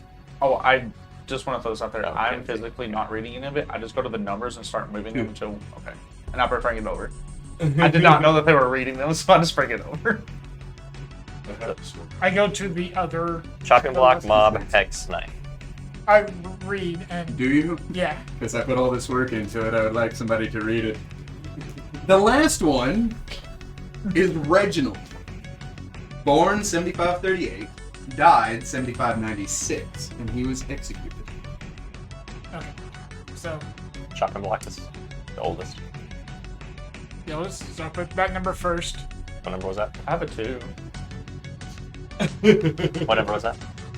I don't. Was that the older number? The one The he number was was From Reginald? Reginald. Yeah. It was a 6. He said that to begin with, and you're like, no, I want to read it.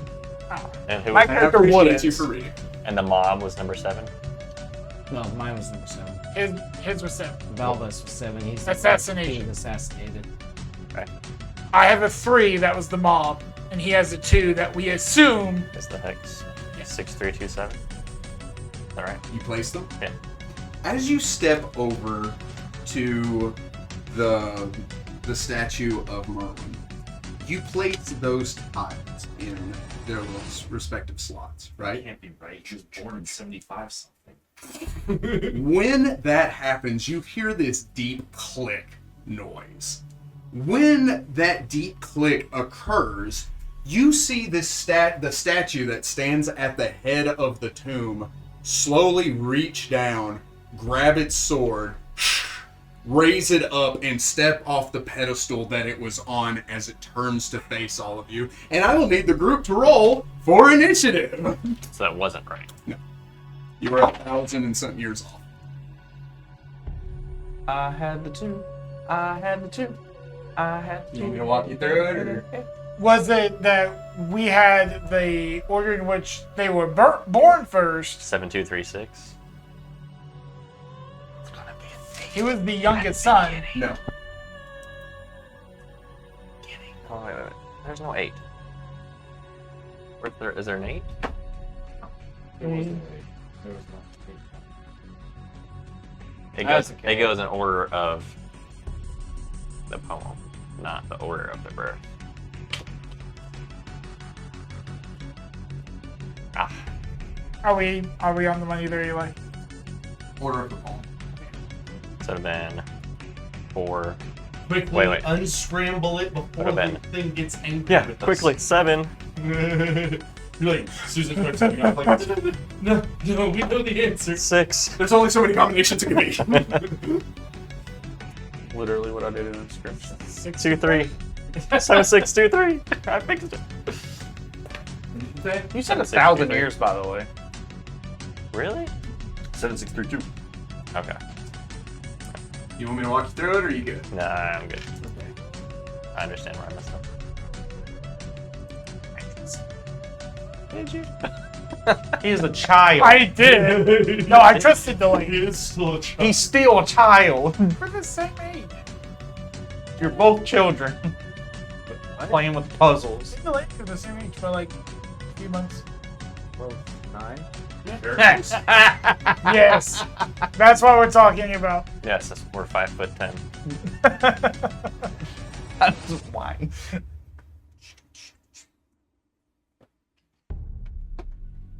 Oh, it's only a small one. Go ahead and place your characters. Oh, he didn't say Can't help but figures. notice those are squares. Hit that with nose. Are we that you're- placing it here or over there? Where's the statue at? Right there. I know I was. Where were the Basically, numbers? basically right in front of it. I was gonna say, I know I was standing over his shoulder. 'cause I Take- was like, that can't possibly be. This is where the numbers were being placed. Right, The statue technically stood there, so when she stepped off, she stepped there. Yeah, I would have been behind them as they were placed. Okay. I'll be in front of you by the thing. I've probably been right here and then been like, oh, Sure. Amos, what are you? I was right in front of wherever I was placing the Amos, what are you? So you are right I'm in front of the gonna- door. What are you? The mace. The mace or the Put me ring? on the other side of Perry. Perry being the fox. So Perry's next to Canard. AJ's next to Perry. You're armless, so Yeah. He really lost his Yeah. ability to punch whenever he lost his arm. Dr. Ice? Oh, I need to roll an initiative. Oh, initiative. 18? Well done. Thanks. I rolled a 19 to do it. Damon. And Uh, I'm so happy. Marcus. I got a 14 team. Ragnar. 18. I have Who has higher initiative? May is negative. Always assume it's higher than mine. Vince Eric. 10. Ooh. Who has the higher initiative? I do. You rolled a 2? I rolled a 2. Oh, no. 23. That a boy. So none of you observed the statue that was standing guard, and so none of you realized that it was actually alive. So this will be a surprise round. Do you have a danger sense, or is that a 5 even? I know I'm gonna be in the danger zone as soon as I'm hit. No, you can't be surprised. Oh, I don't get that in. That is a rogue thing. Yeah, it's a rogue thing. No, barbarians do get it. I don't. They do, but it's, yeah. I specifically do not. You replaced it with another No, food Blood Ragers get it too. I specifically do not, though. for reasons. For reasons. who's getting And walloped? hit your flat-footed AC. Flat-footed AC. No, sir. As this statue steps off of its dais, it turns to face you. She swings her sword down at you, and you just kind of duck as it whips over your head. And it's... And first up on the initiative is Perry. I need somebody. Is there a knowledge on this thing? Yes. Arcana? That would be knowledge or con. Nope. 18. With an 18, you would know this as a carotid, I think is the way that's pronounced. If it's not, forgive me. Column. Stone shape. Flatten it. Carotid columns are the lesser cousins of golems, constructs created by spellcasters to guard objects or areas. Unlike true golems, carotid columns cannot be made into shield guardians, but they are often used in greater numbers because of their relatively inexpensive creation cost. You may ask one question about carotid columns. Special defenses. Special defenses. They are immune to magic, with the exception of Transmute Rock to Mud, which deals 1d6 points of damage per caster level, Transmute Mud to Rock, which immediately heals any and all damage currently suffered to the carotid column, and Stone to Flesh, which overcomes its immunity to magic for 1 round. It also has a special defensive ability called Shatter Weapons. So whenever a character strikes the carotid column with a weapon, the weapon takes any amount of damage, applying the weapon's hardness as normal. If weapons take the amount of damage excess to their hardness, they gain the broken condition. I miss my adamantine weapon. They also have damage reduction. Asking what overcomes their damage reduction is a separate question. And they are... You did say special defensive, right? Mhm. Defenses? Are they immune to sneak damage? Or precision damage? They're immune to death effects, disease, mind-affecting effects, charms, compulsions, phantasms, patterns, moral effects, necromancy effects, paralysis, poison, sleep, stun, and any effects that requires a fortitude save. Unless it affects objects. Constructs are not subject to non-lethal damage, ability drain, fatigue, exhaustion, or energy drain. Did you say if this thing had a DR?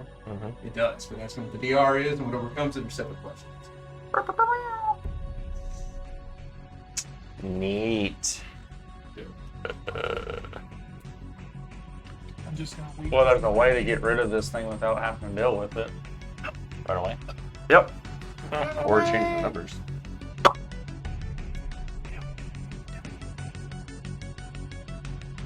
I provoke opportunity attack and change the numbers. Has reach. It does not have reach. Okay, cool. I've changed the numbers as a standard action.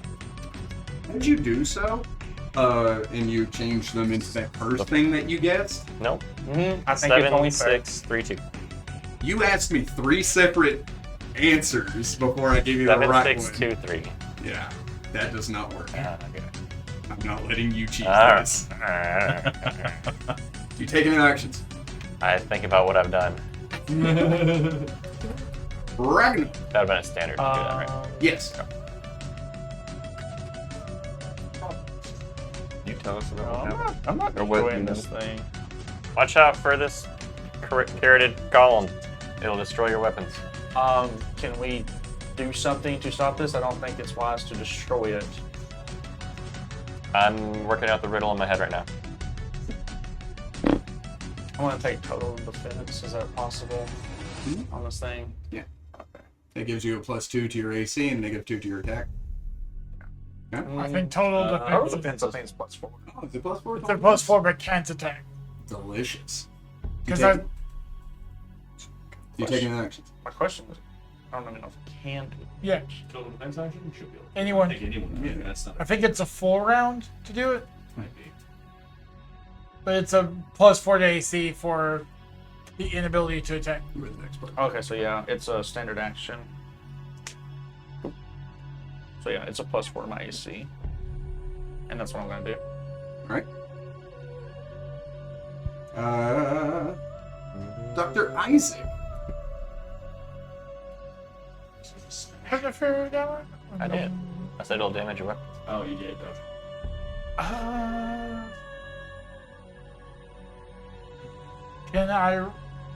Can we normally don't do this, so I would be okay if you say no. A separate Arcana check to see if I can maybe glean more information. Sure. Nope. I didn't even get it above a 10. With me right there, can I switch to throwing the 2? From what he did. And that would make it. 7-5, you said 3-2. There's no 5. There's no fun. Sure. 7632. It's now 7623. Yeah, can I switch it to be 3-2? Are you right beside him? Yeah. Yeah, he's right. So, reaching over, you switch those, you hear the door unlock as it opens ajar. But Sword Lady looks like she's still going for it. Oh, yeah, she's made up her mind. Okay. The way is open! As I start to move towards the door. Okay. That's my turn. You go inside?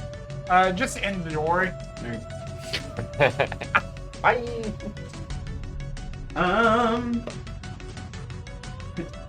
Sorry, that's not the initiative. Yeah.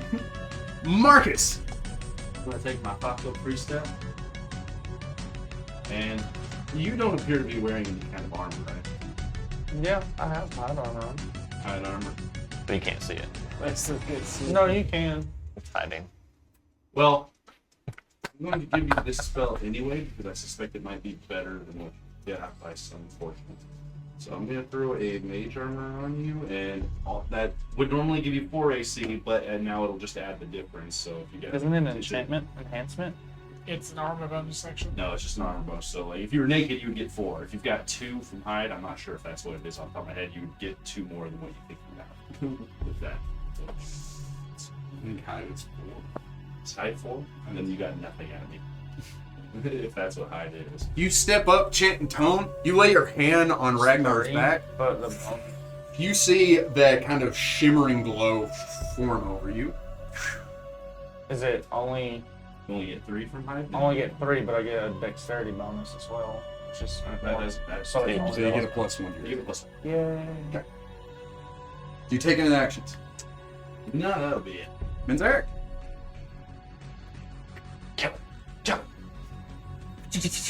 I'm not willing to use any spells on this thing. Keep forgetting you're not a ranger. Hey, he can't. See, bust weapons. He can't mess with the teeth. But right. Oh, it didn't. I feel like the opposite is true. Yeah, I don't know if Wait that's till the accurate. teeth shatter. What are the hardness of teeth? 2. It just says weapons. Did you say 2? No, but that's better. Some of the bones have a hardness. I'm sure they do. I would assume it's about the same as blue.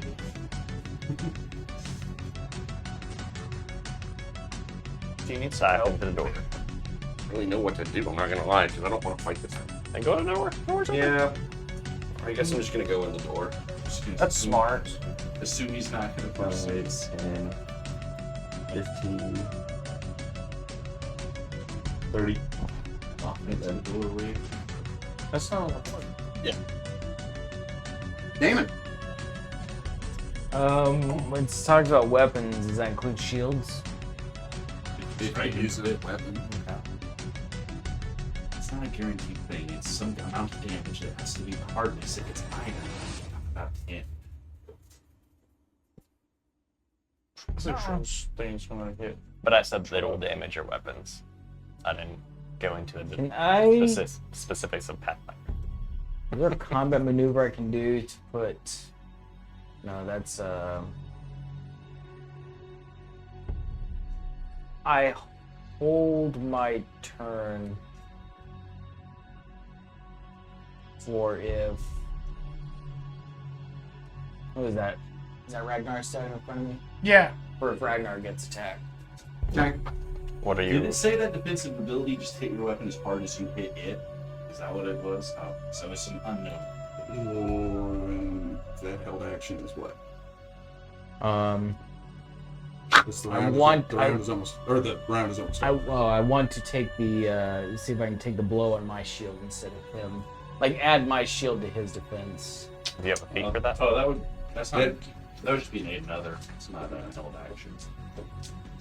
You can just roll and get over 10 on an attack roll to aid another with +2 AC to hit. So that Yeah. yeah. Play it. Just make it two. Harry. I go in the door. Neat. Come on, guys. The statue, against all odds, is going to try to hit you. That's 20. That's 20. That's 20. 20. Not that. Beat your current AC. Going +5. It actually meets with a +2. Hang on. You have total defense. Plus Oh, yeah. total defense. I forgot about that. So, with hammer in hand, you feel the magic vestige wash over you as Damon steps up with his shield to your side. This thing swings up and down, and it catches your hammer, folding you down, and Damon catches you in the back and like pushes you up, pushing the statue sword away as it steps back into place. Your turn. Cool. To clarify, how tall is this statue? It's about 7 feet tall. How tall is the entryway? That's about 8 feet tall. I don't think we're gonna have a way to not fight it, but I'm gonna try to close the door. I'm gonna pull around retreat to go inside, You may. and I'm gonna stop on the other side of the door so I can help close it after we go in. And as I go through, I go, "Let's get inside, and we're gonna close the door." Okay. I will scurry and scamper to do that same thing. You may. On my turn. You may. Isaac. I will ready to aid him to close the door whenever everyone is in. Okay. Sorry, that's my idea, but whatever. Marcus. I scurry scamper. Damon. I too scurry scamper. Scurry Scamper, your held action goes off, and the door is shut. Is there a lock or something? Or anything. Yes. Or a okay. Yeah, no, not a good lock. We are now locked in. It's on the The outside. mechanism by which the door opens is on the outside. Surely there's another way out. There's no way to bar it. I mean, why would there be? It's a tomb. I knew this was gonna be a problem long before we all decided to dash in here. Oh, this is fun. I mentioned I missed my advancement sword. Nope. You should though. I missed my advancements. Since when did you have one? Abby'll have one. That's not you. Oh god. Yeah. Yes, it is. He is Tavio. I am Tavio. And every other character he's ever been. I have multiple personalities. Except for All the rogue. rolled into one. That's a problem. I think you need to get it checked out. The rogue was a bit of a offshoot. The rogue was It fine. was something. This is only going Go ahead and place your characters. See. Said I was right here beside it. This isn't. That's not Baldur's funny. Gate. That's not how that works. But I hope it busted open. Just go ahead and put. I'm gonna put y'all right here. Is that okay? Yep. You- You will carry with this placement for everybody. Moving on the door. Well, I'm If you open the door, I had it locked pushed when we it. closed it. No, the mechanism from which it locks is on the outside. Oh, I thought it locked and we were screwed. No, no, it doesn't lock, but you're still screwed. Oh, okay. Yeah, Well, it's not right there. It was like a few feet back. Sure. The door. Yeah, we don't. but it has enough movement to get there on its. I am On its turn. Sure. pressed I go up before against it. Correct. Well, specifically, the doctor stated he was helping me close it, so I would assume. All right. Nobody else really said that they were coming in. Top of the round, Harry. I move up to the door opening. Oh, sorry. Let me describe this for our viewers that can't see what just happened. As they step into the tomb is large. When I described it as a structure, it very much is that thing.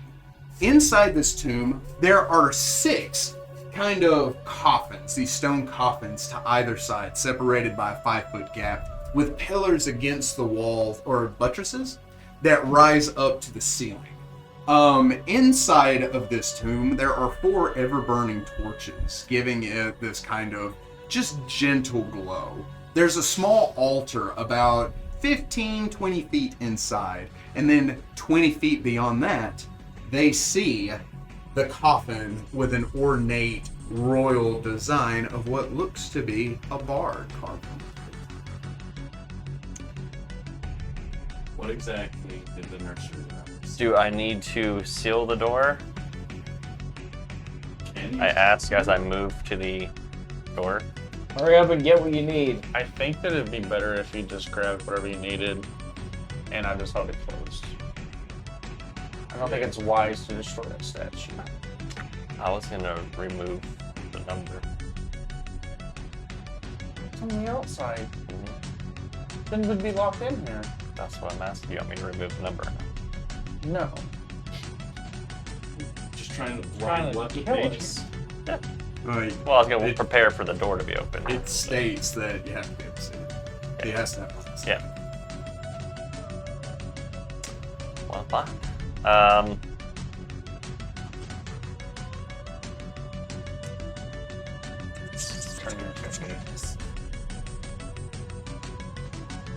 Now the next You're certainly keeping it interesting, Jen. Sorry. Yeah! Ragnar, you're the you're the next playable character. Oh yeah, no, mine's easy. My job's easy. He holds the door. No, I'll let it open. Let's go to. There's a tomb for. There's a thing for each of them, isn't there? No. For each of the Just sons. for He had 4 brothers, there's 6 coffins. which one looks the most ornate? the one at the end. The isn't it? kings. Okay, go to the king's coffin. You have that kind of. And I got 25. You have 25? Yeah. 15, 20, 25. You have exactly. Are you sure the nursery And I rhyme look for is- traps. As you approach, you see that held in his hand, unlike carved on the door, is a small sphere. What do you get taken to in spellcraft? Spellcraft is a 20. A 20? You would recognize this as a message sphere. If you were to touch it, an illusion would come up of a pre-recording.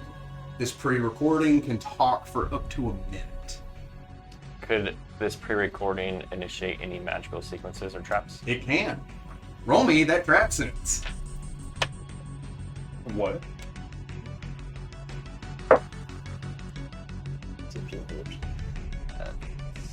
It's 27.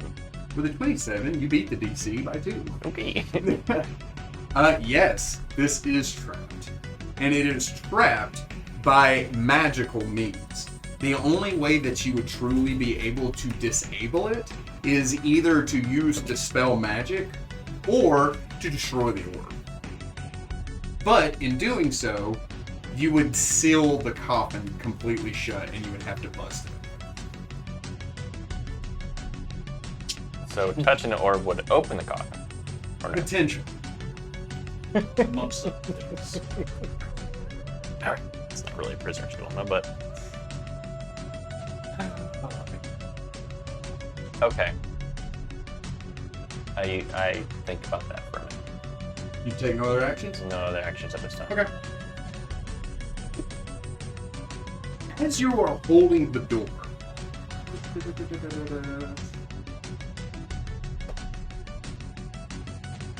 who is between you two making the strength check to keep it shut?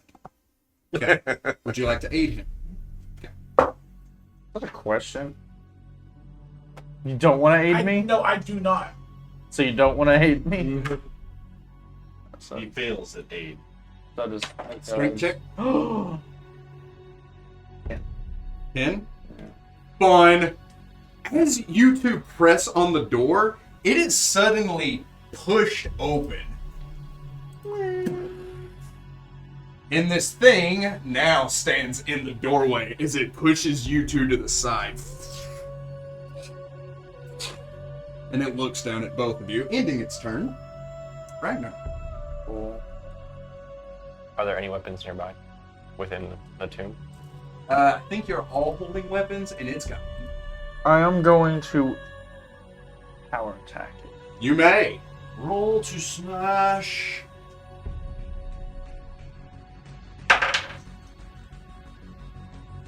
I hate this fucking game. Oh, no. Oh no! Alright, Berta. Skin. You swing into this statue, but kind of like in doing so, you make no real purchase in damaging it, but it does damage your weapon.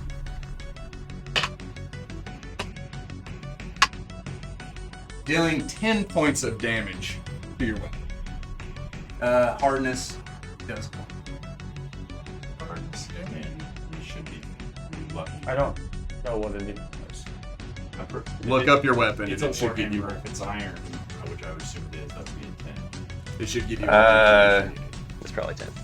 Yeah, almost every weapon is going to be 10. Unless it's a wooden clothes or a bow. You I think that's it. Yeah. Specifically, if there's anything above hardness, it breaks it, right? It gets it broken. But it, What type of weapon is it? Do you have a two-handed weapon? Oh. No. One-handed? It's a warhammer.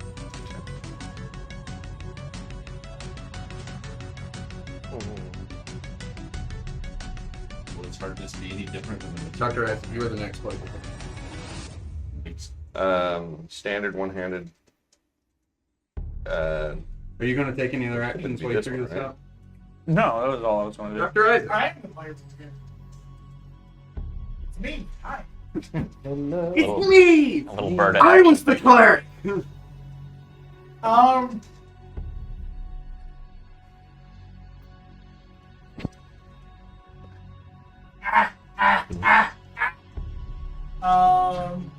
I didn't know what that word meant. now that I what? know that it's 3d6, that's a relatively. I have health. Enemies a resource. I provoke the attack and walk away from this thing towards the altar. Okay. 5, 10. This altar? Yes, sir. Okay. To see if there's any inscriptions upon it. Okay. It seems to be just a mundane altar. 25. Oh yeah. Delicious. Glad I didn't waste the spell slot in this either. You were kerfluffle. Yeah. Luckily, he doesn't get that. You take 10 points of damage as you turn your back, and this thing just cuts into you. I'm sorry, Derek. What was that? As you stumble, you see blood trailing from behind your cleric as you're like, he's fine. He's fine. He's had worse. I seen him get beat up by mushrooms. He's fine. Yeah, it's not good. Do you take any other action? I'm killing myself. Delicious.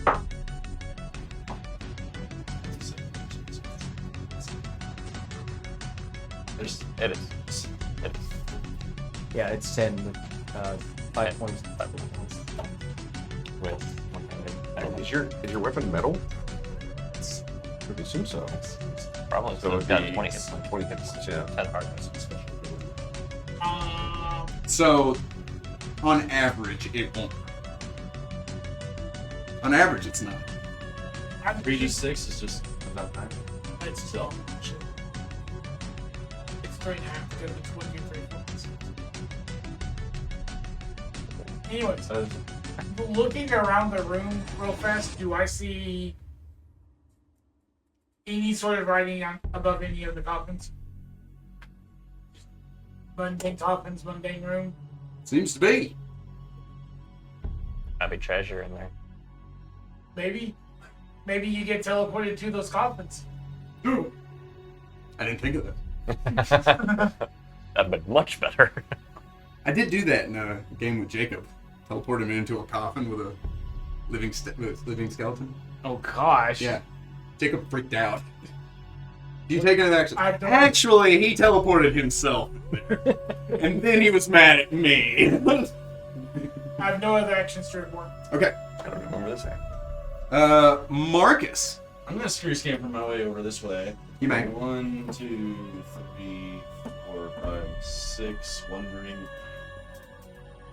what's wrong. Why haven't you fiddled with this thing yet? It's trapped. Is the nursery rhyme relevant? Don't believe so. Mage hand? Question mark. Intern. What do you get with spellcraft? Oh, yeah. And plus a decent number. So, spellcraft 16. 16, you would recognize that as a message sphere. So if you were to touch it, it would. But I know he just told me. Strap. The mage? Might not, depending on what the trap is. Yeah, I'm thinking. You take another action. After I have time to get away from it, I mage hand. That's what I'm all missing. Manzarek. Okay, I am going to cast Magic Fang on Rayado. Okay. And Rayado is going to go and join the fight. He's going to stand right here. Yep. Is he able to attack him from up there? You'd have to move through you to get. Okay. So But he, in doing that, he would provoke. Which fine. Cool. aha! Gotcha. Who's attacking with a Talon? You may. 14. 14 will strike your opponent. Cool. She's not very. It's not very. It's going to be 8 points of damage. Takes one. Is it dead? Rayado runs past you, leaping to the attack, as Rayado grabs hold of this statue and just kind of and slides off of it. Does Rayado take any other action? Oh, yeah. Okay. I wonder what that sounded like over the mic. Oh. Damon. I Agent Damon. He. move past everyone to get behind it. Okay, I need a combat maneuver or an acrobatics. Okay, so it's a single slot doorway. Yeah. You're done stated. I'm gonna do a combat maneuver. Well, he hasn't rolled. So. Okay, now he's. Yeah, this thing's fun. Do it. 10. You are stopped in your tracks, and you don't move. I don't know. You take no actions. Oh. Parry. I'm so used to like looking at you, we're like, Why are you looking at me? I'm not angry. I'm just disappointed. Disappointed. I step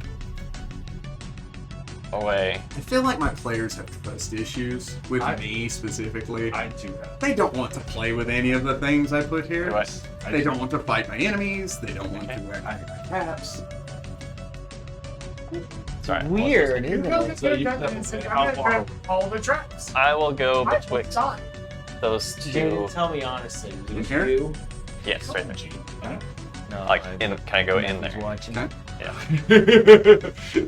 Serious. Between the two skeletons that are gonna pop out of those coffins. And I let Marcus do his mage hand on his turn. Man, so I'm stealthing. The statue is. Nat 20. Whoa! I disappeared. Just take the thing off. I'm assuming he's clear. You run between the coffins and you just kind of into it, like you just seep through the lid, like you're hiding between the cracks of like the granite tiles. I am the wall. Because Rayado gained this thing's attention, it is going to give it to Rayado.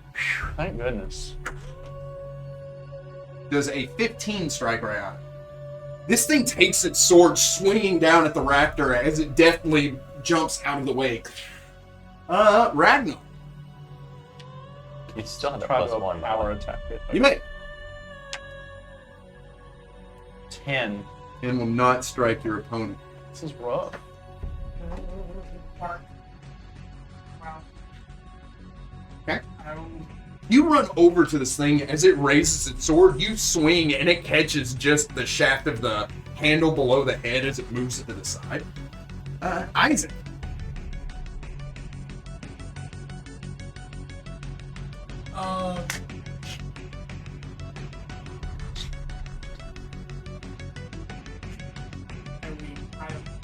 You may. Drawing my weapon, I ready. Can I move on the other side of the altar I'm standing at? And just sort of ready an attack of anything that looks hostile pops out of this coffin whenever it's activated. Yes, you may. I will be ready to attack. You may. What was that? Marcus. I secure scamper. And very cautiously, mage hand. As your mage hand reaches over and touches the spear, it comes to life, giving off this purple glow. As it does so, you see an image of Merwin up here. Merwin Belvarium now floats above this coffin as if he's standing on it. He grins as he says, "If anybody here is here to offer something or needs to put something inside the coffin, you may." And he says, "However, I do have a small question to ask you. Before you give your answer, you must say, 'The answer is,' and then the next statement will be the answer to the question asked of you." He says, I can bring you joy or sorrow, or everything in between. None have seen, smelt, or felt me, yet many still know what I am. I have many types, but I am really just one thing. What am I?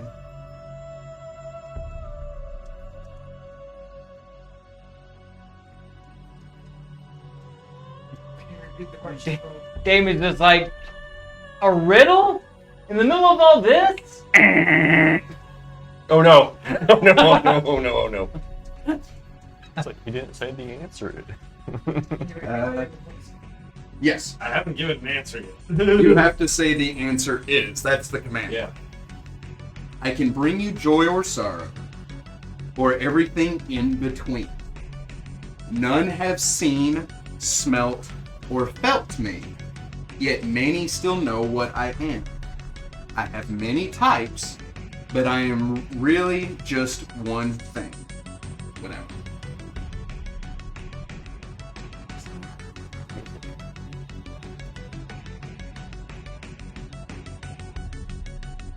Does he have to answer the question? Oh, does it have to be? Anyone that says the answer is. Do you have anything that you're super confident about? I like your answer. From The the answer is from music? from the wall. The answer is music. Does it have to be on your turn? That's a you, bro. If he- I did if write he- it. If he thinks he's got the answer, then I'm You going to rated a specific action. I attack with words. Vicious If I can mockery. tell that he thinks he's got it, Is that what then I vicious just- mockery is? He's gonna give me that time Okay. Give him on the his time turn. He needs to say the word. Yeah. Benzeric. I'm not even gonna pretend that I got that, so I'm just gonna hold my turn to prepare a spell. But Rayato's gonna keep attacking. I know Rayato's not doing any damage to this thing, but YOLO. it keeps him in one spot. It's gonna be a 23. 23 will strike your opponent. Will be a nat 20. Crit threat. Roll to confirm. The confirmation, probably not, is a 9. 9 will not. So, and then the last one is a 20, not natural. That will strike your opponent. Great. Okay. 3 solid hits. Biting into that stuff. You need them individually though. So it's gonna be. Well, you can just give them all to me, and I'll. Just subtract it. Yeah. Oh yeah, okay. So 5, 5, and 4. His mic's not on. Someone's mic not on. Totally not mine. I don't know what you're talking about. Okay. I'm not loud enough to come over Eli's mics. 5, 5, and 4. 5, 5, and 4. So 14 in all, but Okay. So Rayato just starts tearing into the statue and making no real headway. That was the big bang thing only lasts for one attack? no. Oh. That lasts for minutes per turn, or per level. Does Rayato take any action? Okay. Damon.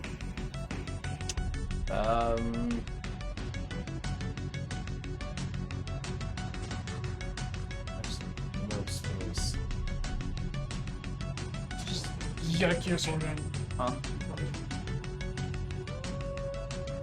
I'm gonna hold my turn to attack if I'm attacked. You may. Perry. The answer is music. You see Merwin bow, and he says, "That is correct." The lid pops open, slides off to the side, and gently tilts, laying on the ground. I As a free action. move up to where I was. Mimic. That would be fun. Awful. Stepping up to Oh no. the coffin, the stone coffin, Does everything die now? you see that there is a skeleton laying therein, wrapped in opulent, regal, royal clothing.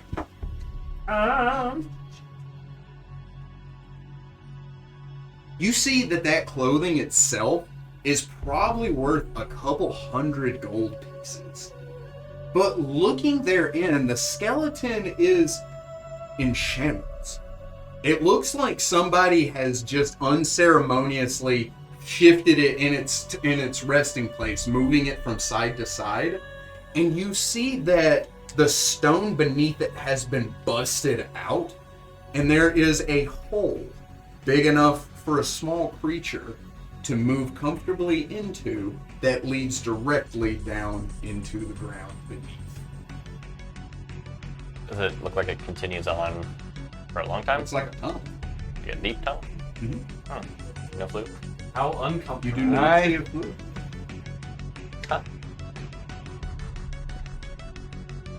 I'll be right back. Wait, I am watching the coffin. Hit immediate future even fit through it at all? Yes. Okay.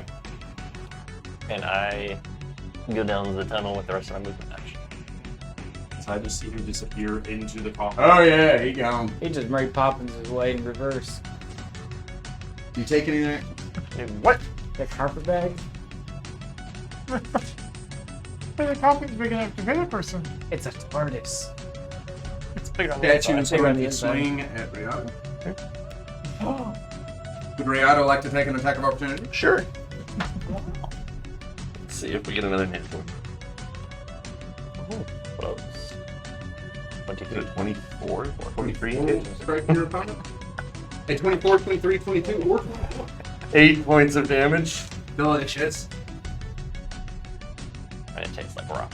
Cutting into the stone, but you see the grooves from the claw mark, but it's not doing as much damage as you would think it should be. Yes. It can't. It does bleed. It does not on it. Me? Ragnar. Yeah, so I'm gonna power attack it again. You may. Oh god. Jesus Hey, Christ, thank third you. crit threat roll recover. I rolled a 19. Do I need to add?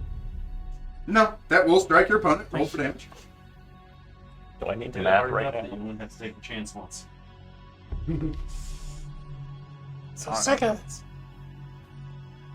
Sick and tired of being sick and tired. 13. 13 points of damage. Yes, sir. You do bludgeoning, right? I do bludgeoning damage. Rolling the hammer, you run up, power attacking, you swing into this thing, you hit, and you see these very faint spiderweb fissures just roll through the statue's body and in its entirety. It takes a step back, and you can tell that was a heavy, hard blow, but it still didn't do as much damage as you think it should have.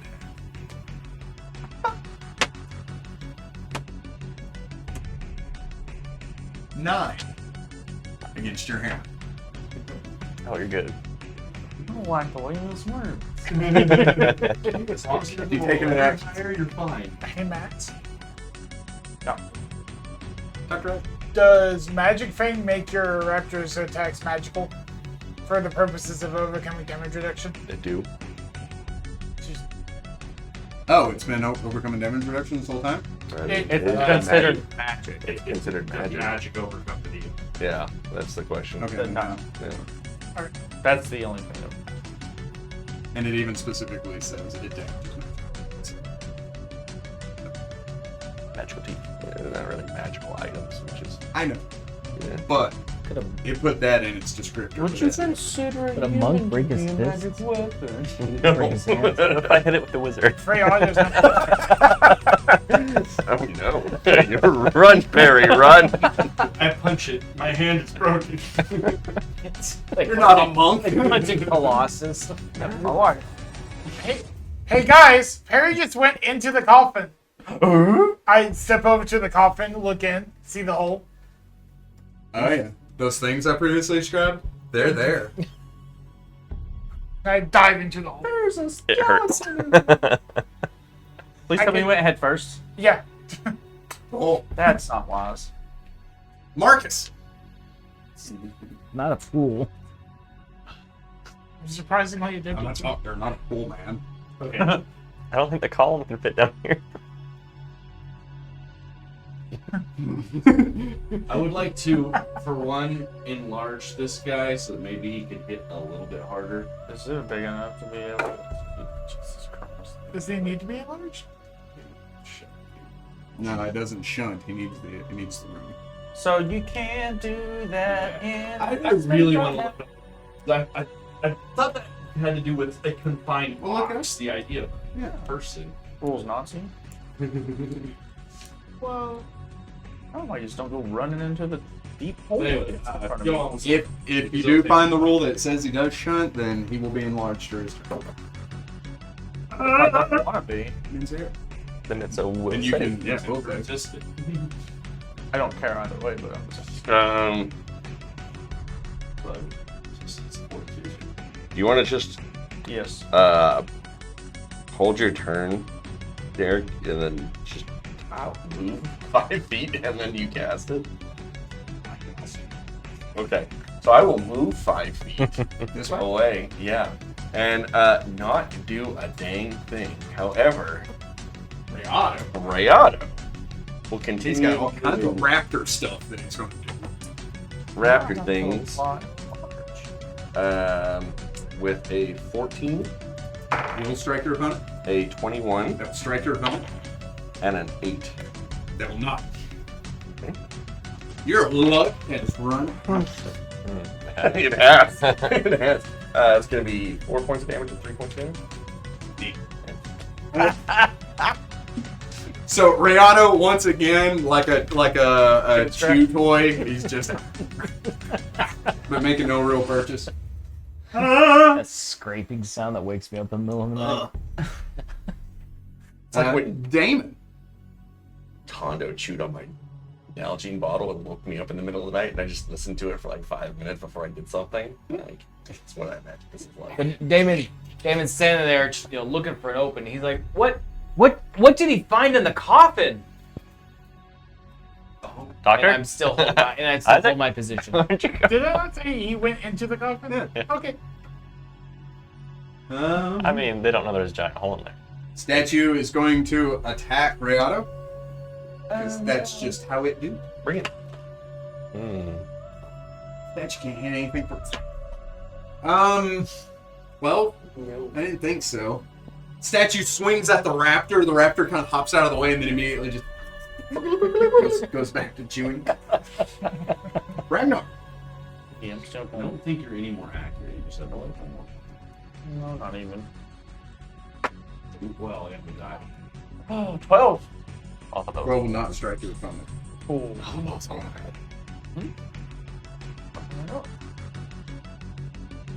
What, by you being big? Mhm. How does that make you less accurate? Very much so. You heard him. Do you take any other failed action? Wow, the sass is real. I'm with Derek on this one. It says a large person's -1 to attack. I get a plus 2. And a +2 to strength, so it's 0 to attack. Yeah, and because I'm using power attack and a buckler. So I have not harmed your accuracy. No, you haven't. The sarcasm I thought was pretty thick, but okay. Oh no, I thought you were raging. No, I'm You not. can enlarge person again, making him huge. That is not how that works, but you are more than welcome to try. I'll show you something else. Marcus. Hammer. When I thought about strength, I'm going to go with speed. Don't see it saving you. I'm going feet first though. Enter.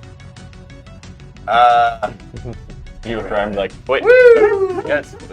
He can't follow, and the other person just fell and left. Why would you do that? You look Ragnar.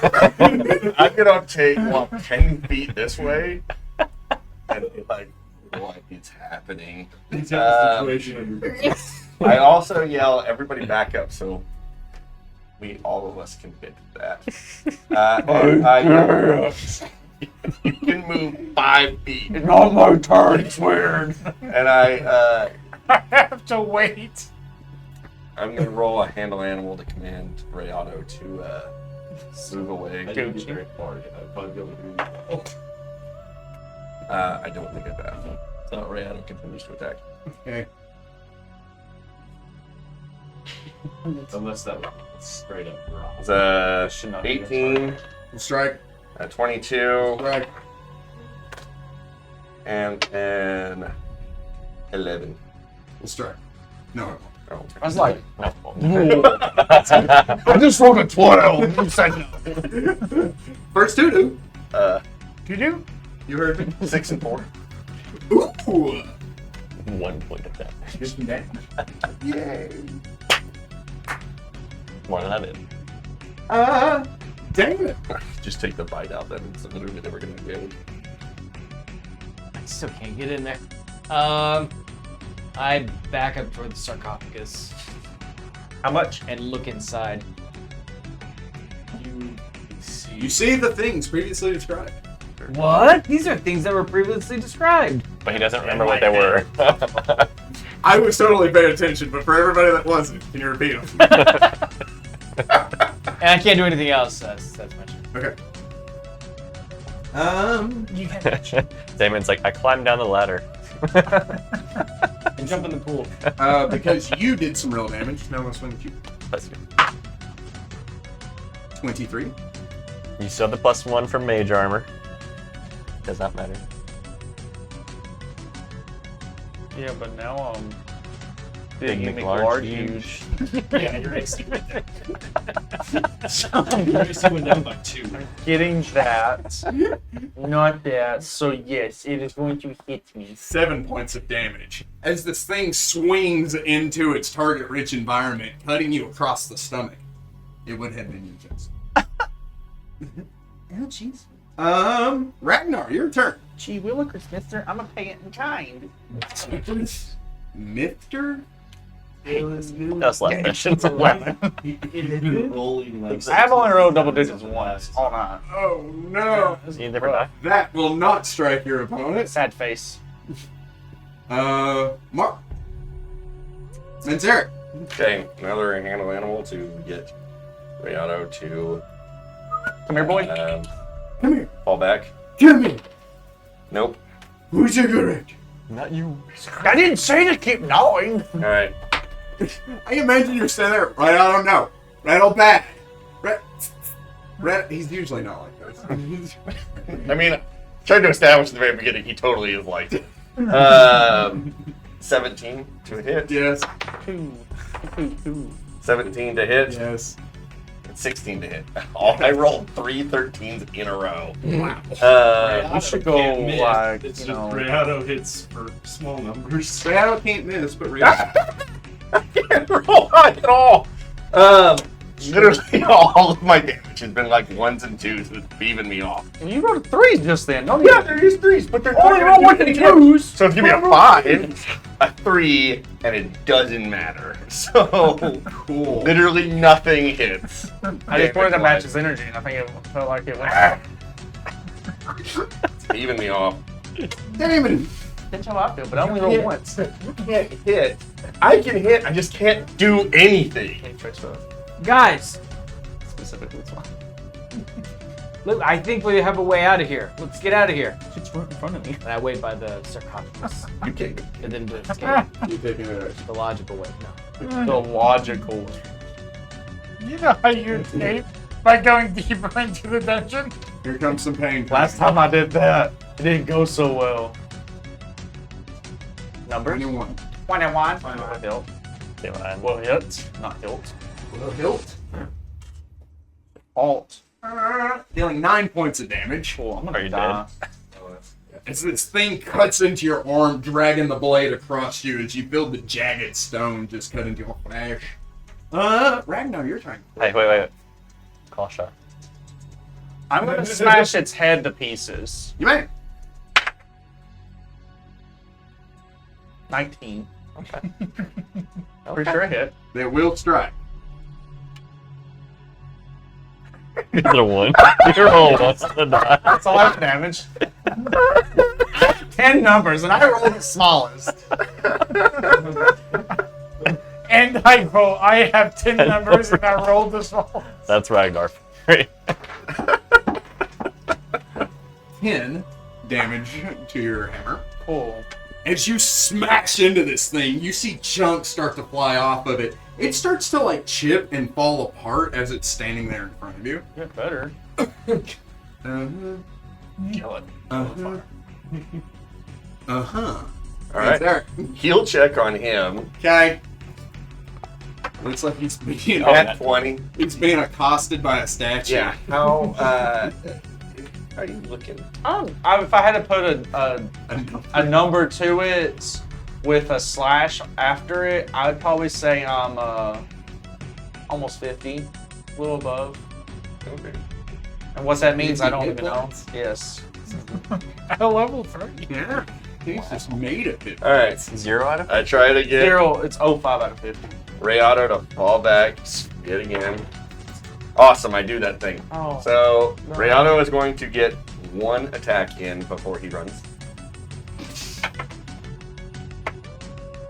No, he's not. No, it's No, he doesn't. All right, he runs back. Da-da-da-da-da. Full round. Well, he had tried to attack, Yeah, Oh, no, not a 4 round. so he just goes back 10 feet. and he gets the attack of opportunity.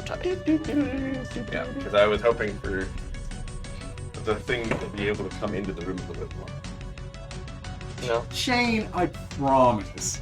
I'm not like targeting you. Is it a 20? It's a 1! Would you like to take another attack against it? Cool. Can change it. Oh, I thought you were attacking me. I haven't rolled above an 8 against Rayado. I haven't rolled below a 12 against Shane. It's Against going to Ragnar. be a 14. That was straight, dude. Oh, man. That'll be 8 points of damage. That's what kills him. I have still done more damage to it than 2 hits out of your 15. Yeah, that's fine. You see pieces roll off of wish it it as wasn't. Rayado's just like, no, and it's like chasing its tail running away from this thing. He thinks it's a game. Yeah, it's just... He's like totally fine. Like, Yeah, of course he's fine. Damn I've it. been He hit. has no concept of the danger because he can't be. You did to it, no? Danger zone! I'm gonna still hold my turn and wait for The giant. them to get, Okay. for everybody to finish their retreat.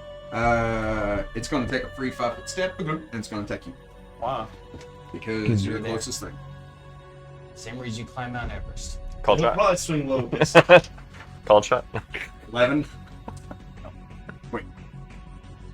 No. 22. 14, I mean. No. I forgot to double it. I didn't. Forgot to double. That was on Critical Role, where he's like, I can do reverse math. And then everybody's like, subtraction?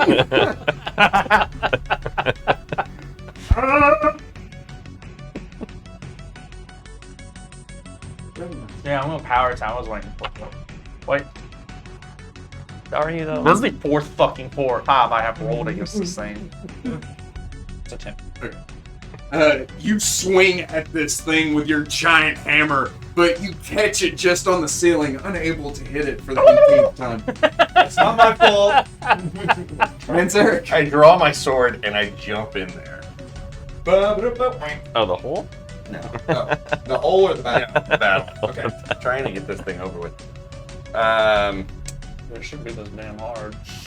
It shouldn't. Really should. I literally don't Did think you I literally use a charge time? Yes. For a +2.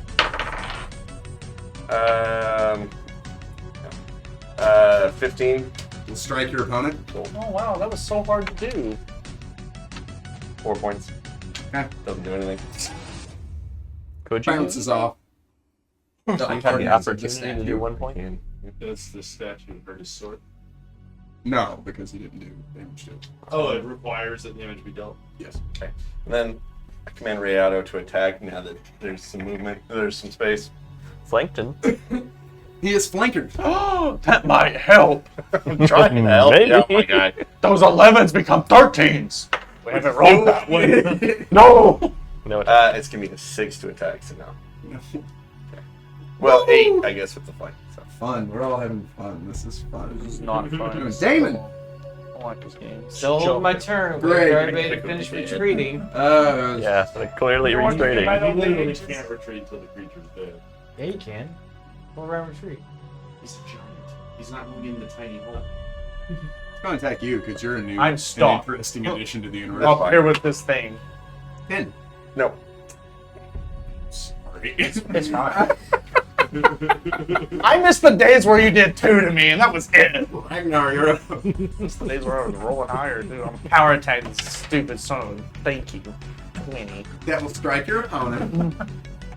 Power attack. Thank you. How hard is that? 20 damage. So, you all surround this thing. You just take your both hands as it like turns to attack Manzarek, right? And you're just kind of like, Ragnar angry! Ragnar smash! As you just clobber this thing in the back and you send it scattering across the floor. And just like that, we are out of combat. 6 freaking turns too late. And we will figure out what happens next time. Thank you very much for joining us, adventurers. Remember that this has been a good day to die. Remember to like, comment, and subscribe, and we will see you next time.